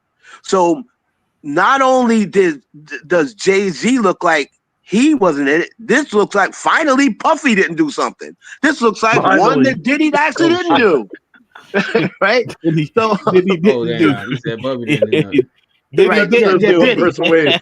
Puffy, I said, this looks like one that Puffy actually didn't do. Right? So Puffy didn't do it. Right. Puffy didn't do this one. So let me tell you what the crazy thing about what can happen now. This guy, Tony Busby, who's the guy who filed this, Jay-Z has already called him an ambulance chaser. He's called him a 1-800 lawyer. I mean, this is the most I've ever seen Jay-Z address anything. So that's why I knew from the minute he was innocent. Jay-Z don't address nothing. Especially he don't make online statements like that. He is upset because Tony Busby pulled a dirty work the other day. He dropped that lawsuit on the night of Blue Ivy's premiere, and he did it on purpose. That was that was nasty. Yeah, that was nasty. Nasty work. Nasty work. Blue Ivy, just to clarify, she is doing voicing one of the characters in the new Lion King Mufasa movie. Right. They had the premiere. This was her big night. Her first time doing this. And whole he big dropped thing. and They dropped the lawsuit on that day. That was done on purpose. That was not by accident. Of course, because what happened was he sent a demand letter to Jay-Z ahead of time. Hey, you know your boy Diddy's in a lot of trouble, and there's a party that he's been accused of, and you just so happen to be at that same party. So that means we see all the pictures you got with Diddy and how long you guys been on each other. So that means you pretty much probably knew what was going on.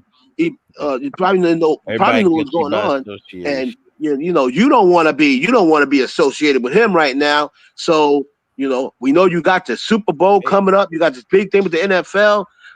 So I think you better separate yourself from Diddy and pay us, and this will never see the light of day. And Jay-Z pretty much said kick rocks. Yeah. And he probably did not expect Jay-Z to say that, because this Tony Busby, he's the same guy who did the lawsuits with Deshaun Watson. He got all these people to settle out because he came there, with the threatening tactics. So he got everybody scared. But he tried that with Jay-Z, and he thought that Jay-Z was going to settle because Jay-Z's oh my God, Blue Ivy's thing is tonight. I don't want the embarrassment. Just another. But Jay-Z said, I'm not giving you one red cent. Matter of fact, this is even going to make me go further in the other direction and want to expose you for the fraud that you are, and this, that, and the third. So that's what they're going to look to do. They're going to look to get him at least. It's very hard to get him disbanded, but they're going to try to at least get him suspended. They're going to have after the dropping of the case, suspended. And if they go into it and if they find out and can prove, because they also have some other witnesses that are willing to testify to say this guy is finding people off the street saying, so how long did you know Sean Combs? And they're like, what do you? I don't know Sean Combs. He's going to get disbarred. Is what's going to happen. Yeah, he gets disbarred. Yeah, if he gets disbarred, that's a major thing, and he won't. That's going to be a major thing because what happens is he's got like 100 cases against Diddy. So now, if he gets disbarred, all those 100 cases that he got goes out the window. Now you're only really talking about Cassie, because his indictment is really just Cassie. That indictment was made on Cassie's lawsuit. everything else after that is a lot of his cases are getting thrown out. Most of these things are with Tony Busby. Now, Cassie is not enough to put Diddy in jail for life. No. That this cat. But there's a lot of to, evidence that has nothing to do with her that's now come to light. Right. Well, Unfortunately. Well, they have to. Alleged. They have to. That has to be proven, though. You see, so what they're trying to do is, they're trying to get him on trafficking, right? They're trying to get racketeering and trafficking. Yeah. Right. The racketeering and trafficking. But what they're hoping for is they need to get a RICO. You need like 3 different. I don't know how the law works. I've never been in trouble, but you need like 3 different instances or whatever to make it a RICO, or 4 people involved or whatever. But right now, it's just Cassie, because if it wasn't, they would have said something else. That whole entire indictment is what he did to Cassie on that tape. So now, if this thing with Busby gets thrown out, all those cases are going to get thrown, because they're going to probably just bar him, or at least at the most not take him very serious for anything else that he brings to the forefront. So we'll see what happens. Jay-Z, the thing with Jay-Z, I didn't believe the Jay-Z thing from the beginning. And my whole take on it is, I am stunned at the way people was rooting and hoping that a 13-year-old was being sexually molested. I don't understand people these days. The way people were hoping this was true. I said, so let me get this straight. You're hoping that a 13-year-old was getting hard? Dude, I mean, listen. What happened to people hoping that it wasn't true? Right? Yeah, no one hopes that it. No, they were hoping it was Jay-Z. They were hoping it was Jay-Z that did it. That's what they're hoping for. They are hoping that Jay-Z that did it. Now, I want to address a quick question, and thank you for the question, Brandon. He had just said, "How do people know what club day was 20 years ago? I can't even remember what I ate yesterday." Well, there's things. Thanks for that question too, Brandon. Well, how people know is because, it was just 2000. It wasn't like it was, in the 70s. They looked it up. It was online. Documented. It's documented. Documented. Even before, the internet was around, and even before the social media was really big, you had paparazzi. You had blog sites, right? Yeah. You had blog people sites, followed people everywhere. Yeah. Right. So you had basically like 7 days and 7 nights and Lime. What was that called? Alltheparties.com. All the parties. What's Yep. poppin.net. Yeah. All of these different. And what's the Black one that Planet. they got called? Black Black Planet. They Planet. got Lime, not LimeWire. It was something Wire. Something Wire. It's Wire like image. Wire image. Yeah. Wire image. Getty So Images. There's documented. Getty image, correct. Images. So Getty you pretty image. much just type in Jay-Z 2001 VMAs, and then every picture associated with that's going to come up. It comes up, you see the outfit he got on, then you type in VMA after party, and then he went to after party at Lotus. It pops up. And one thing that people may not know also have that we kind of like, because obviously I don't talk about Block TV on this show, but we worked on that end of the spectrum. Ralph's another one who worked on that end of the spectrum as far as going and doing pictures and things like that, and just being out, right? Still do. So I mean, we had a show called Block TV, and we did a lot of that type of stuff, and investigative reporting. We covered a lot of red carpets. This is a life that we knew very well. We didn't live it. We just reported. I mean, well, we lived it, but we were lived entertainers. the side of that, but we wasn't Right. in. What I mean is the life of the celebrity life. We weren't. But the average person doesn't have that information. Is the point you're making too? The average human being didn't know that this is tracked so closely, and that the folks that are in the industry would go on here and go, "Oh, well, Jay-Z's going to be at Lotus tonight, so I know where I'm waiting with my camera," or you know, this is like. I'm going to go to Lotus tonight so I can hopefully pitch Jay-Z this thing or whatever it may be, right? So this would happen all the time. So these people like this girl that was 13, 25 years ago, like has no concept of the timeline at all. Right. And that's the to her, it's still Yeah. to her, it's still like 2020 kind of timeline when it wasn't like that then. It wasn't at all like that. It wasn't like that at all back in 2000. And I know for a fact that year, like I said, I remember that year like it was yesterday. That was the Britney I Can't Get No Satisfaction year. So that's like one of my favorite MTV performances of all time. So I know that I remember that day like it was yesterday. And the traffic was insane that night. Okay. Because that was like everybody was there that night. Eminem was there. Like, Britney was there. Christina Aguilera. I mean, everyone was there. Destiny's Child. Let's also clarify. We're New Yorkers. That's number one. We're from New York. Okay. So I can. We know how far Rochester is. Right, exactly. That's number one. If you go into Rochester, you a hop, skip, and a jump from Canada, my dude. You might as well be in Buffalo. Yeah, exactly. You might as well. It's the same thing almost. You might as well be in Buffalo. But here's the deal. I can tell you 100% on a regular night, you are not getting anywhere from Times Square in 20 minutes. You're just not. Let alone on the night of the VMAs. Maybe if you took the train, but not in a car. Not on the and not even a train on the night of VMAs. You know, it's gonna take you a while. All right, I'll tell you what.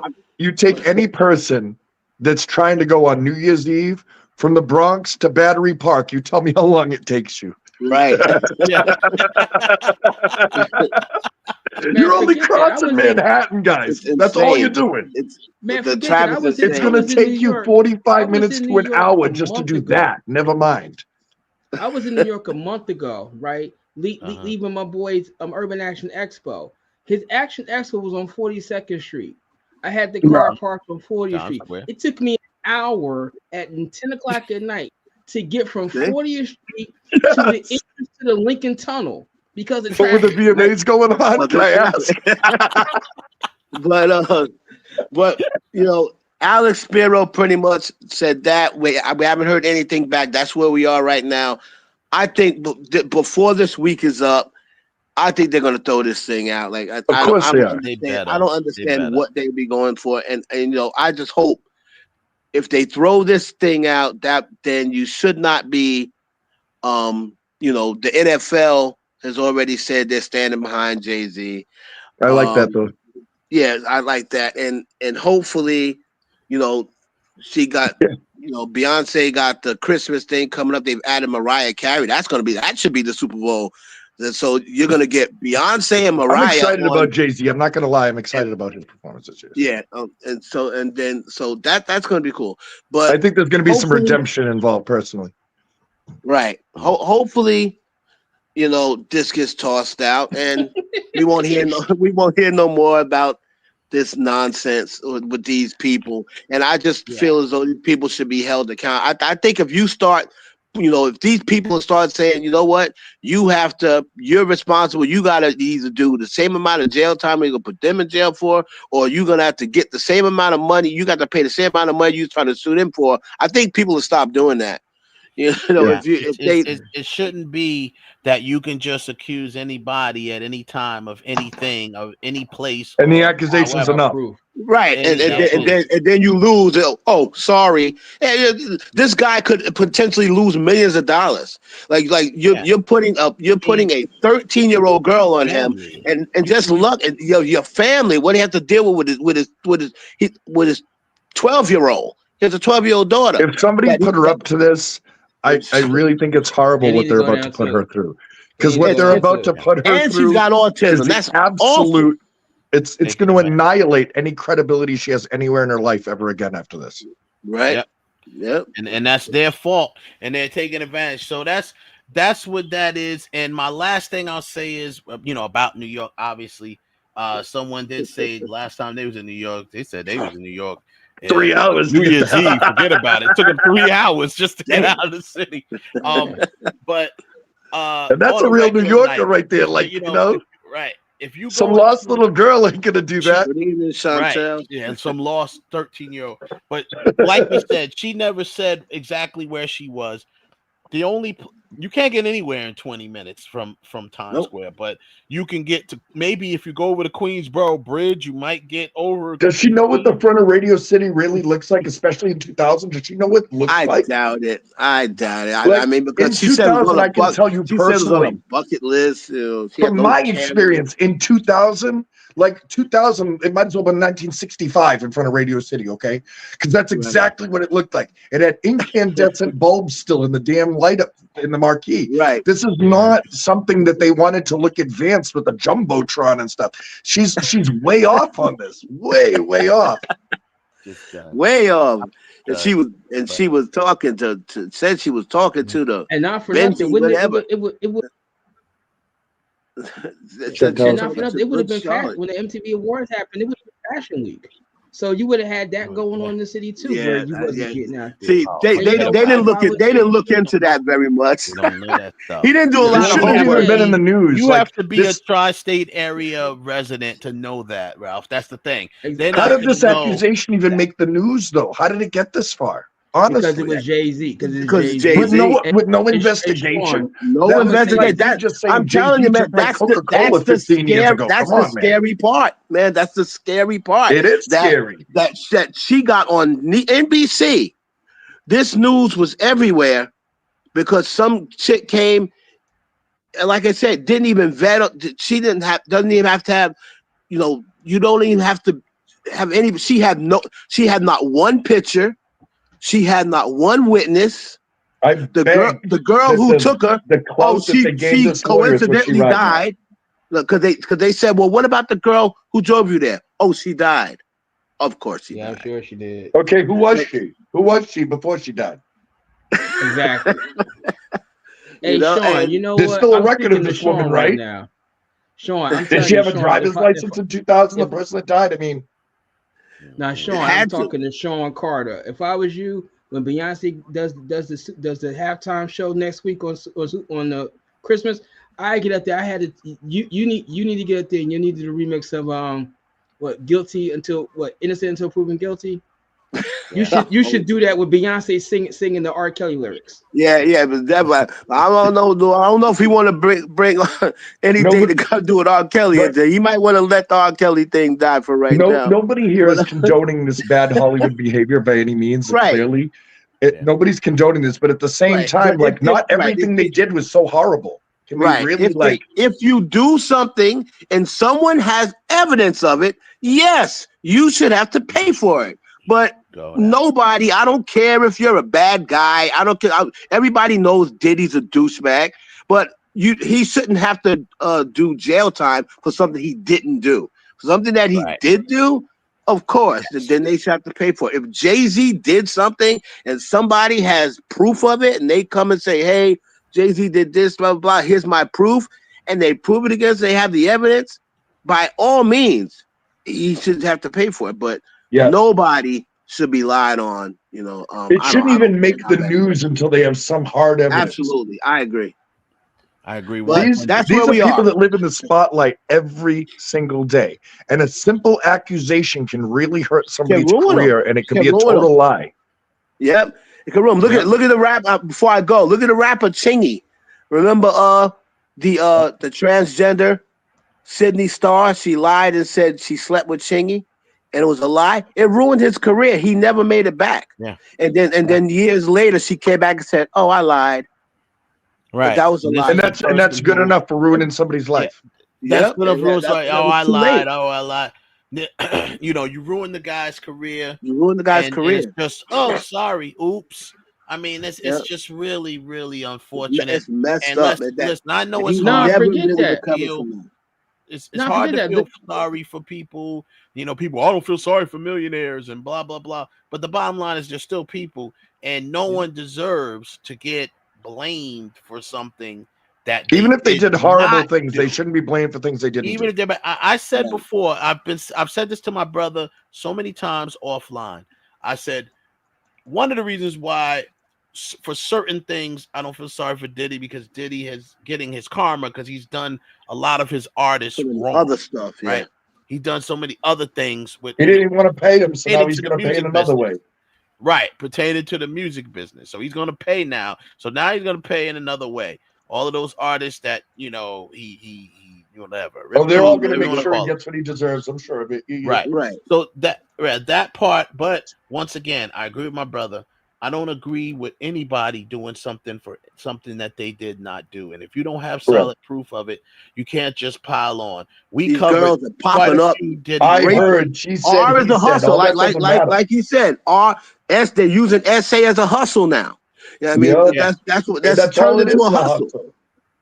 Yeah, you know what I mean? So I have a problem with that. I have a huge problem with that. I have a huge problem with girls who was with it in the 80s and the 90s, and now that they see that Cassie settled, and they go, oh my God, Diddy did something to me. You know, if Cassie would have never got that settlement, they would have never said anything. None of them would have ever came out, and I don't believe that we would even be going through this. I want to say this before you go, Hev. And I said this before, and of course, the views of Wes Clark is not necessarily the views of Real Talk or the IE Network. I just want to make sure I put that out there because I've said this before. There is an unspoken truth and reality about the entertainment business that we all know about or heard about. But one thing they don't speak about is every single woman is not a victim. I'm sorry. But I have to let you know this. There are people that are called groupies. There are people that do things, that do very salacious things, that do very sometimes immoral things just for fame or being able to have or to leverage somebody later. To be with a celebrity. To be with a celebrity. Then some of them, that was one level. Then a second level of groupie kind of took it to another level where they started getting money from celebrities. Because back in the day, groupies didn't get money from celebrities. They just liked the experience of hanging with them. Yeah. That's what it was. But then you might have got a T-shirt. You might have got a T-shirt. Right. Yeah, you might have got a T-shirt. You might have got a T-shirt. That's all you get. Without a stain. When Corinne Stephens came on the scene, Superhead Corinne Stephens came on the scene, and she really kind of changed it around a little bit because she was getting kind of monetized group. Yeah, she kind of monetized being a groupie. She was getting money and this, that, and the other. And then a lot of people started doing that. Now it's a straight hustle. I'm sorry. This is an untold truth that you guys must know because we've seen it happen with our own very eyes.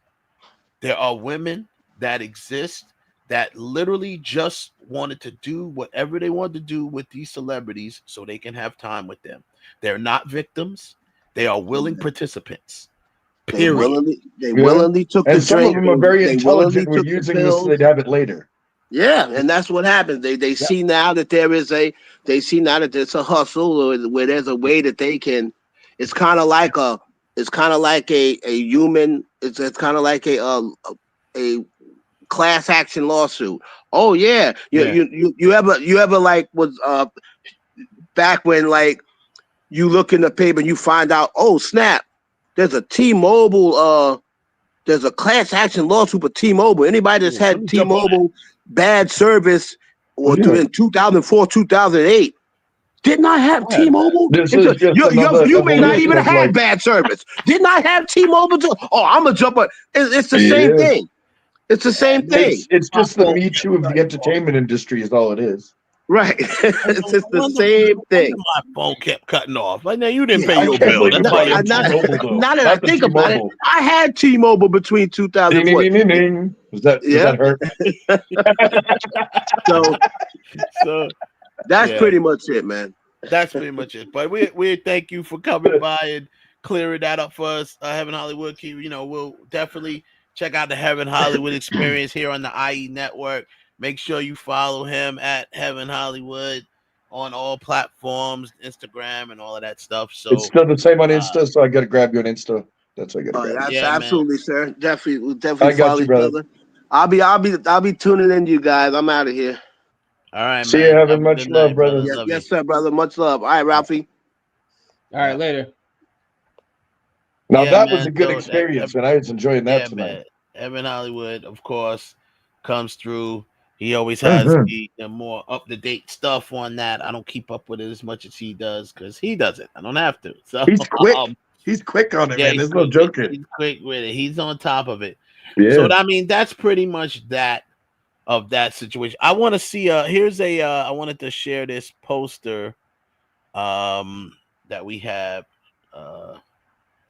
That came. This is the new poster for the James Gunn Superman movie. This is the official poster, supposedly. Whoa. Of it. Okay. Look up, it says. Which is funny because that is just a play off the original. It's a bird, it's a plane. Look up in the sky. It's a bird, it's a plane, it's Superman, which is something that I'm praying they don't do. But yeah, don't go back there, please. Don't go back to that, man. Faye, thank you. I love you. Before my people go, I just want to thank you all that showed up to the show tonight.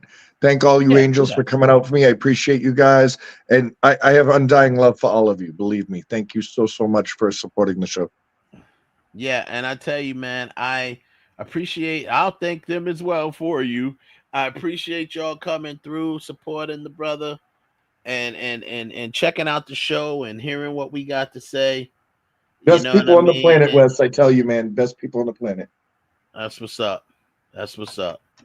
So, I mean, definitely y'all are more than welcome to always come back. As New Yorkers, can we touch base on this drone business really quick since somebody brought it up?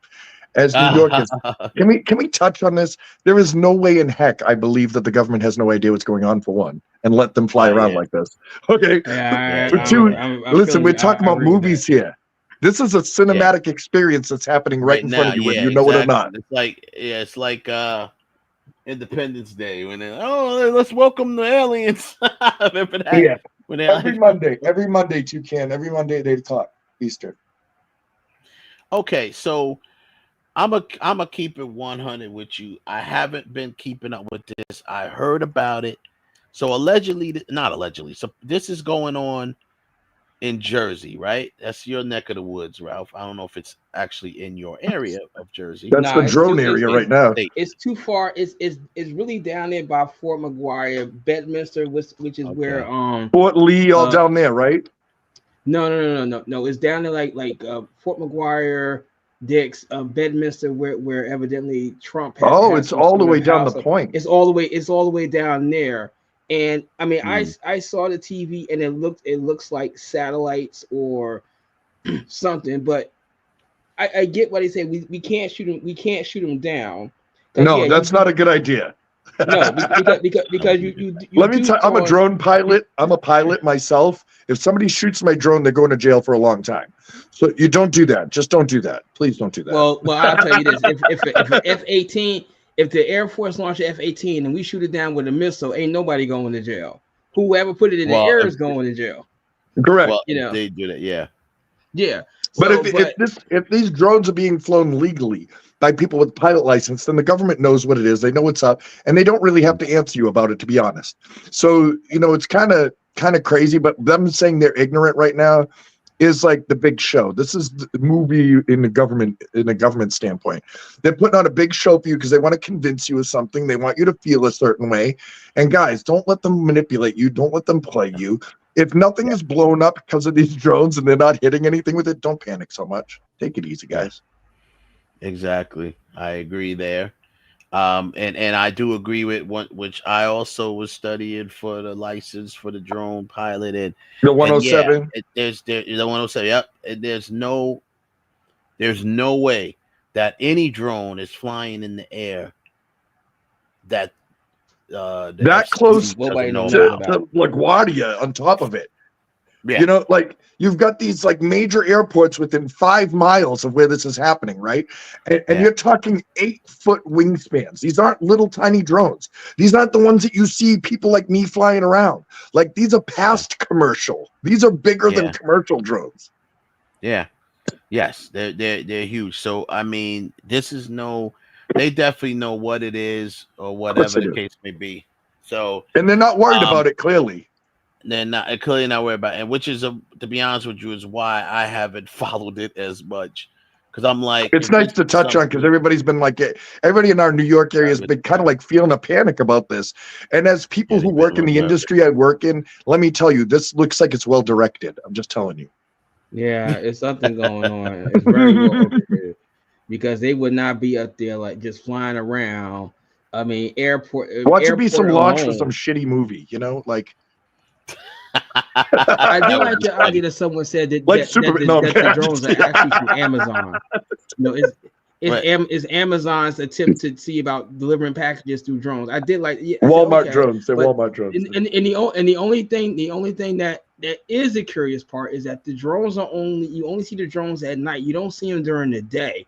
And I think that's the part that's the more curious thing. Why is it just during night? I have speculation. My speculation is these people that do fireworks and light shows and all this stuff, they need to orchestrate their software at night, not during the day. Yeah. Well, I think that's what's getting everybody panicking. Like they're trying to create a big image. I think what's going to happen is later they'll have all these drones working together to create some sort of image over the city there, and that's what they're kind of working on. But they don't want to tell you all this stuff. I think it's all part of this New Year celebration coming up, all this stuff, and I think it's just that the city's not laying their cards out is the truth, and they're playing on the hype. That's how I kind of feel.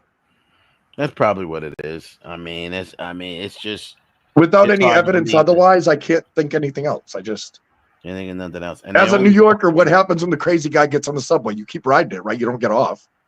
Yeah, exactly. Well, actually, you see what happened. You choke them out and you kill them, and then say, "Well, I was defending everybody."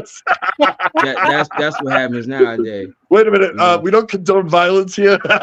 No, we don't. But that's what happens. And you know, I was actually out all weekend. I was going to go to New York City on Saturday, and then I realized that Saturday was SantaCon. I was like, nope. Oh no. Nope. That's like going to the VMAs. I'm just Nope. More crap talk than you can handle, folks. It's too much. So next week, our show. What about Jamie? Is oh no, we're gonna get all right. I'm just I've been like Jamie. I've been waiting for him to come back. I've been waiting for him. Oh yeah. We'll finish it off with Jamie. Next week we will do our year-end review show. 42. If you could come back, that would be great. I would love to come back, man. I'm keeping every Monday open, bro. I told people already. Like after the third time you invited me back, you go, guys, I'm busy on Monday nights. Just don't invite me to anything. Like I'm done. I have a place I'm going from now on. So what we do here a lot. We'll do like a top 5 all the time. So I'll be sending you some information throughout the week. All right. But we're gonna do basically our top 5s as far as like best movie of the year, worst movie of the year. Like a most. I've got a couple choices right there. Yeah. Most underrated, maybe your sleeper, film. Oh, there's a couple of good sleepers this year too, though. Yeah, there's some good stuff. Yeah, exactly. We'll do that stuff, and I'd be honored though, brother. Seriously, thank you. Next week would be great. So we'll finish it off with Jamie Foxx. So Foxx definitely came back. He dropped his special. What had happened was, which was talking about his recovery, his accident. Yeah, his recovery from. He had for those that don't know, Jamie had a horrible stroke after everything kind of happened. And Jamie was not in good shape, and his family, like you said earlier, did an amazing job of covering him and keeping him out of that spotlight when so sick. I respect his family even more. Jamie's a great guy too. Like, there's no reason. And he was here in Atlanta area, actually working on a film. And I like him a lot. He was working on a film, and this is when he had his medical emergency He explains in the show what happened. He was rushed to Piedmont Hospital, which is literally 15 minutes up the road from where I live, because he was, from what I understand, I believe he was working on this Trilith. He was in Trilith Studios, which is 14 minutes up the road from me, working on their film. Obviously a lot of big films are shot here in Atlanta, especially at Trilith Studios. And yeah, man, he just had a very, very, not only a very life-threatening situation, but the recovery process was so rigorous. It was just And in a year, he looks amazing, dude. He looks awesome. This man, a year later, I can't get over that. You can't look at this man and say that he had a stroke. And he didn't just have a stroke. I have a little bit of experience with it. Was serious.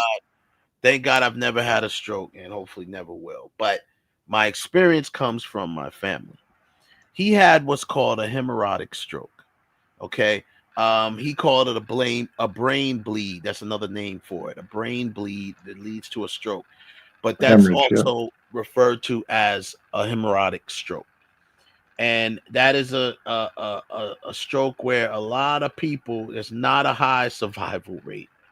No. It's somewhere in the 25 percentile of people that actually come back.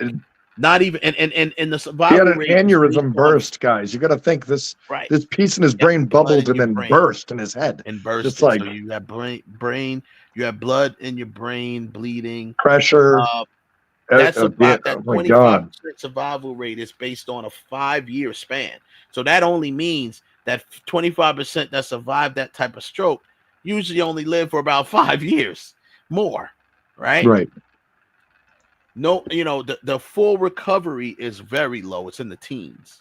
So and look at him. And look at him.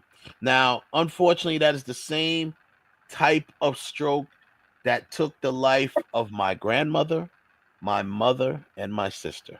Mine too. It took my grandma. Yep. All three of them died as a result of a hemorrhagic stroke. I watched her have her last one, so I know like how bad that is. It's terrible. It's a very serious thing. And my sister, God rest her soul, survived the stroke and lived for 2 years, but she never stood on her feet again. She was confined to a wheelchair. She was confined to the bed. She was bedridden. She had a feeding tube. This is so personal for you too. Yeah, it is. So that's why watching that show, really, I was very emotional because I'm so happy for him. I don't know the gentleman, but I'm so happy looking at him, and I know what people look like after suffering that type of stroke. He doesn't look like it. 5 months, my 2 years later, my sister passes away. 5 months later from that, my mother has the same stroke and passes away a week later. Or 2 weeks later. So it is a serious thing. Sounds like you should be watching your blood pressure. That's what I see. That's what I see. Yeah, exactly. Yeah, I talk to my daughter, my oldest daughter, all the time, and I say, watch your pressure, because this is something that's been plaguing the females of this family for some reason. Don't be an angry person. Yeah, exactly. Relax. So I say all that to say, looking at Jamie Foxx, who doesn't look like he had a stroke at all, is amazing. And he's happy. You can see he's happy. He is great. He is feeling it. I love it though. Jamie, it makes you feel good. You can't look at Jamie's face the way he looks right now, knowing what he just went through for a year, and not feel something for him. I feel like this is triumphant. He's coming back like, look at me, look what I did. And you don't even know what I fought, and look at what I did. I agree. And I'll tell you this. So good. I'll tell you this as well. The actual special itself was really good. You laughed, you cried, you even counted your blessings. That's a quote from Halle Berry, who we had a very funny set of little skit about Halle Berry, about when she, saw him and hugged him and all this other stuff. And she even retweeted and said, you laugh, you'll cry, you'll count your blessings. when you see this. He also cleared up, since we always, since the talk of the town is Diddy, he also cleared that up. He said he addressed that stuff. No, Diddy didn't have nothing to do with what happened to me. He also said, he addressed the ridiculous clone accusations. He was cloned. Yeah, what the heck? What is up with people on that? Seriously. Well, he did that movie where he was cloned, so that's gotta be. It's a movie, guys. But it was way Come before. on. Yeah, but it was way before that they were saying that. They were giving that same. Splice was a movie too, but I don't see that coming anytime soon. Yeah, yeah. So they were. Oh, that's not him. That's not him. So anyway, we just want to say, Jamie Foxx, congratulations. Unfortunately, just recently, he probably went back to the hospital to get stitches because at a birthday celebration, something happened, an altercation, and someone threw a glass at him. And he got hit in the face with a glass. And now he had to get crazy stitches. Oh, hey, Wes, my God. I mean, yeah. Wes, I want to let you know, Andre from Evan's Pyramid just messaged me, text me. He's tuned in right now. He's not really savvy at all. Yeah. It's all good. He's a 76-year-old man who just said he's really touched by this whole experience. And this is new to him, and he's loving the interactions and the talking that's going on. So I just wanted to convey from him what he just said to me. He's loving the show, even though he doesn't know how to really interact with you right now. So my buddy Evan, Andre Evans from Evan's Pyramid, great funk stuff, old school, like good, wholesome, funky, you're gonna like it, house funk kind of beats. So if you want to check him out, guys, I would love that. He's a treasure. He's still alive. Give to the guy while he's still alive. You know what I'm saying? No, for sure. And we appreciate you for tuning in. And we try our best over here to do what we do, man. We try to keep it real. Bless you, Andre. Honest. I'm glad you're here. Thank you. God bless. Yes. And being here is a blessing. Being here is a blessing. Every day. I want to thank him for showing up because, like I said, he's not savvy and he still came. It's like a big deal. So I really wanted to appreciate it. Thank you very much. We appreciate that. And as I always say to people, every day above ground is a good one, right? And this guy's a beautiful guy. We're gonna have to try to make time sometime so you can meet him because you're just gonna love talking to this individual. I just already know. Yeah, I'll definitely look forward to that. So next week we're definitely, everybody, if you can, everyone join us next week. We're gonna break down our top 5 best and worst films of the year. And it should really be interesting. The made for TV count? No. and TV shows as well. TV series. We're gonna really dedicate. Can we talk about? We're gonna talk about things that never should have happened this year, like film wise. Yeah, yeah, like the Villainverse. Like the Villainverse. It was like such a big little segment, wasn't it? Oh my God, the Villainverse! We gave it more attention than it deserved already. I'm just. Yeah, no, we did. We gave it a lot of attention, too much. But we want to. I love Spider-Man, man. But come on, I love Spider-Man, but the Villainverse, come on now. But shout out could have done so much with in it. The chat room that came through. We really appreciate y'all coming in and helping, keeping everything. Shout out to the people over there on Instagram. Definitely. Oh yeah, there we go. Shout out Kiki Swinson in the building. Shout out to Kiki. Love you, Kiki. Shout out Instagram. We see you. We love you. Yeah, we see you over there at Instagram. You know, what I mean? Don't think we forgot about you on YouTube. We didn't forget about you. Usually Instagram done kicked me off by now, so I'm surprised that people. Yeah, they give you about an hour, right? Yeah, and they just shut this down. But good looks to them. Patty, I look forward to seeing you here more, brother. Thank you for saying that too. Clearing your schedule, nice. I like. Oh, that's awesome. Everybody that came through, we appreciate y'all. Joseph, we appreciate you. We're gonna make sure we read your list next week. You give us your top 5. Make sure next week, you give us your top 5. Joseph always gives us top 10. I want his top 5 World War II movies as well as his year in review. I want both. Yeah, yes. Give us the top 5 and things of that nature. And we will be back next week as we check it out. We appreciate y'all signing off in a few. Definitely over there and Instagram. We're going to sign off there now, Madison. actually. Peace out. I love you, Instagram, Maddie. we love you. Instagram Live signed off. Thinking about Kiki, the thing about Kiki, I guess we should give a shout out to the star playing Dirty Zasha on her marriage. She got married about a week or so ago. Oh, shout she was out to awesome in that role, by the way. Zasha Santiago. Yeah. Zasha Santiago. Shout out to the director. Shout out to the director. Yeah. Most definitely. Shout out to everybody, man. We can't wait to come back next week and rock with y'all.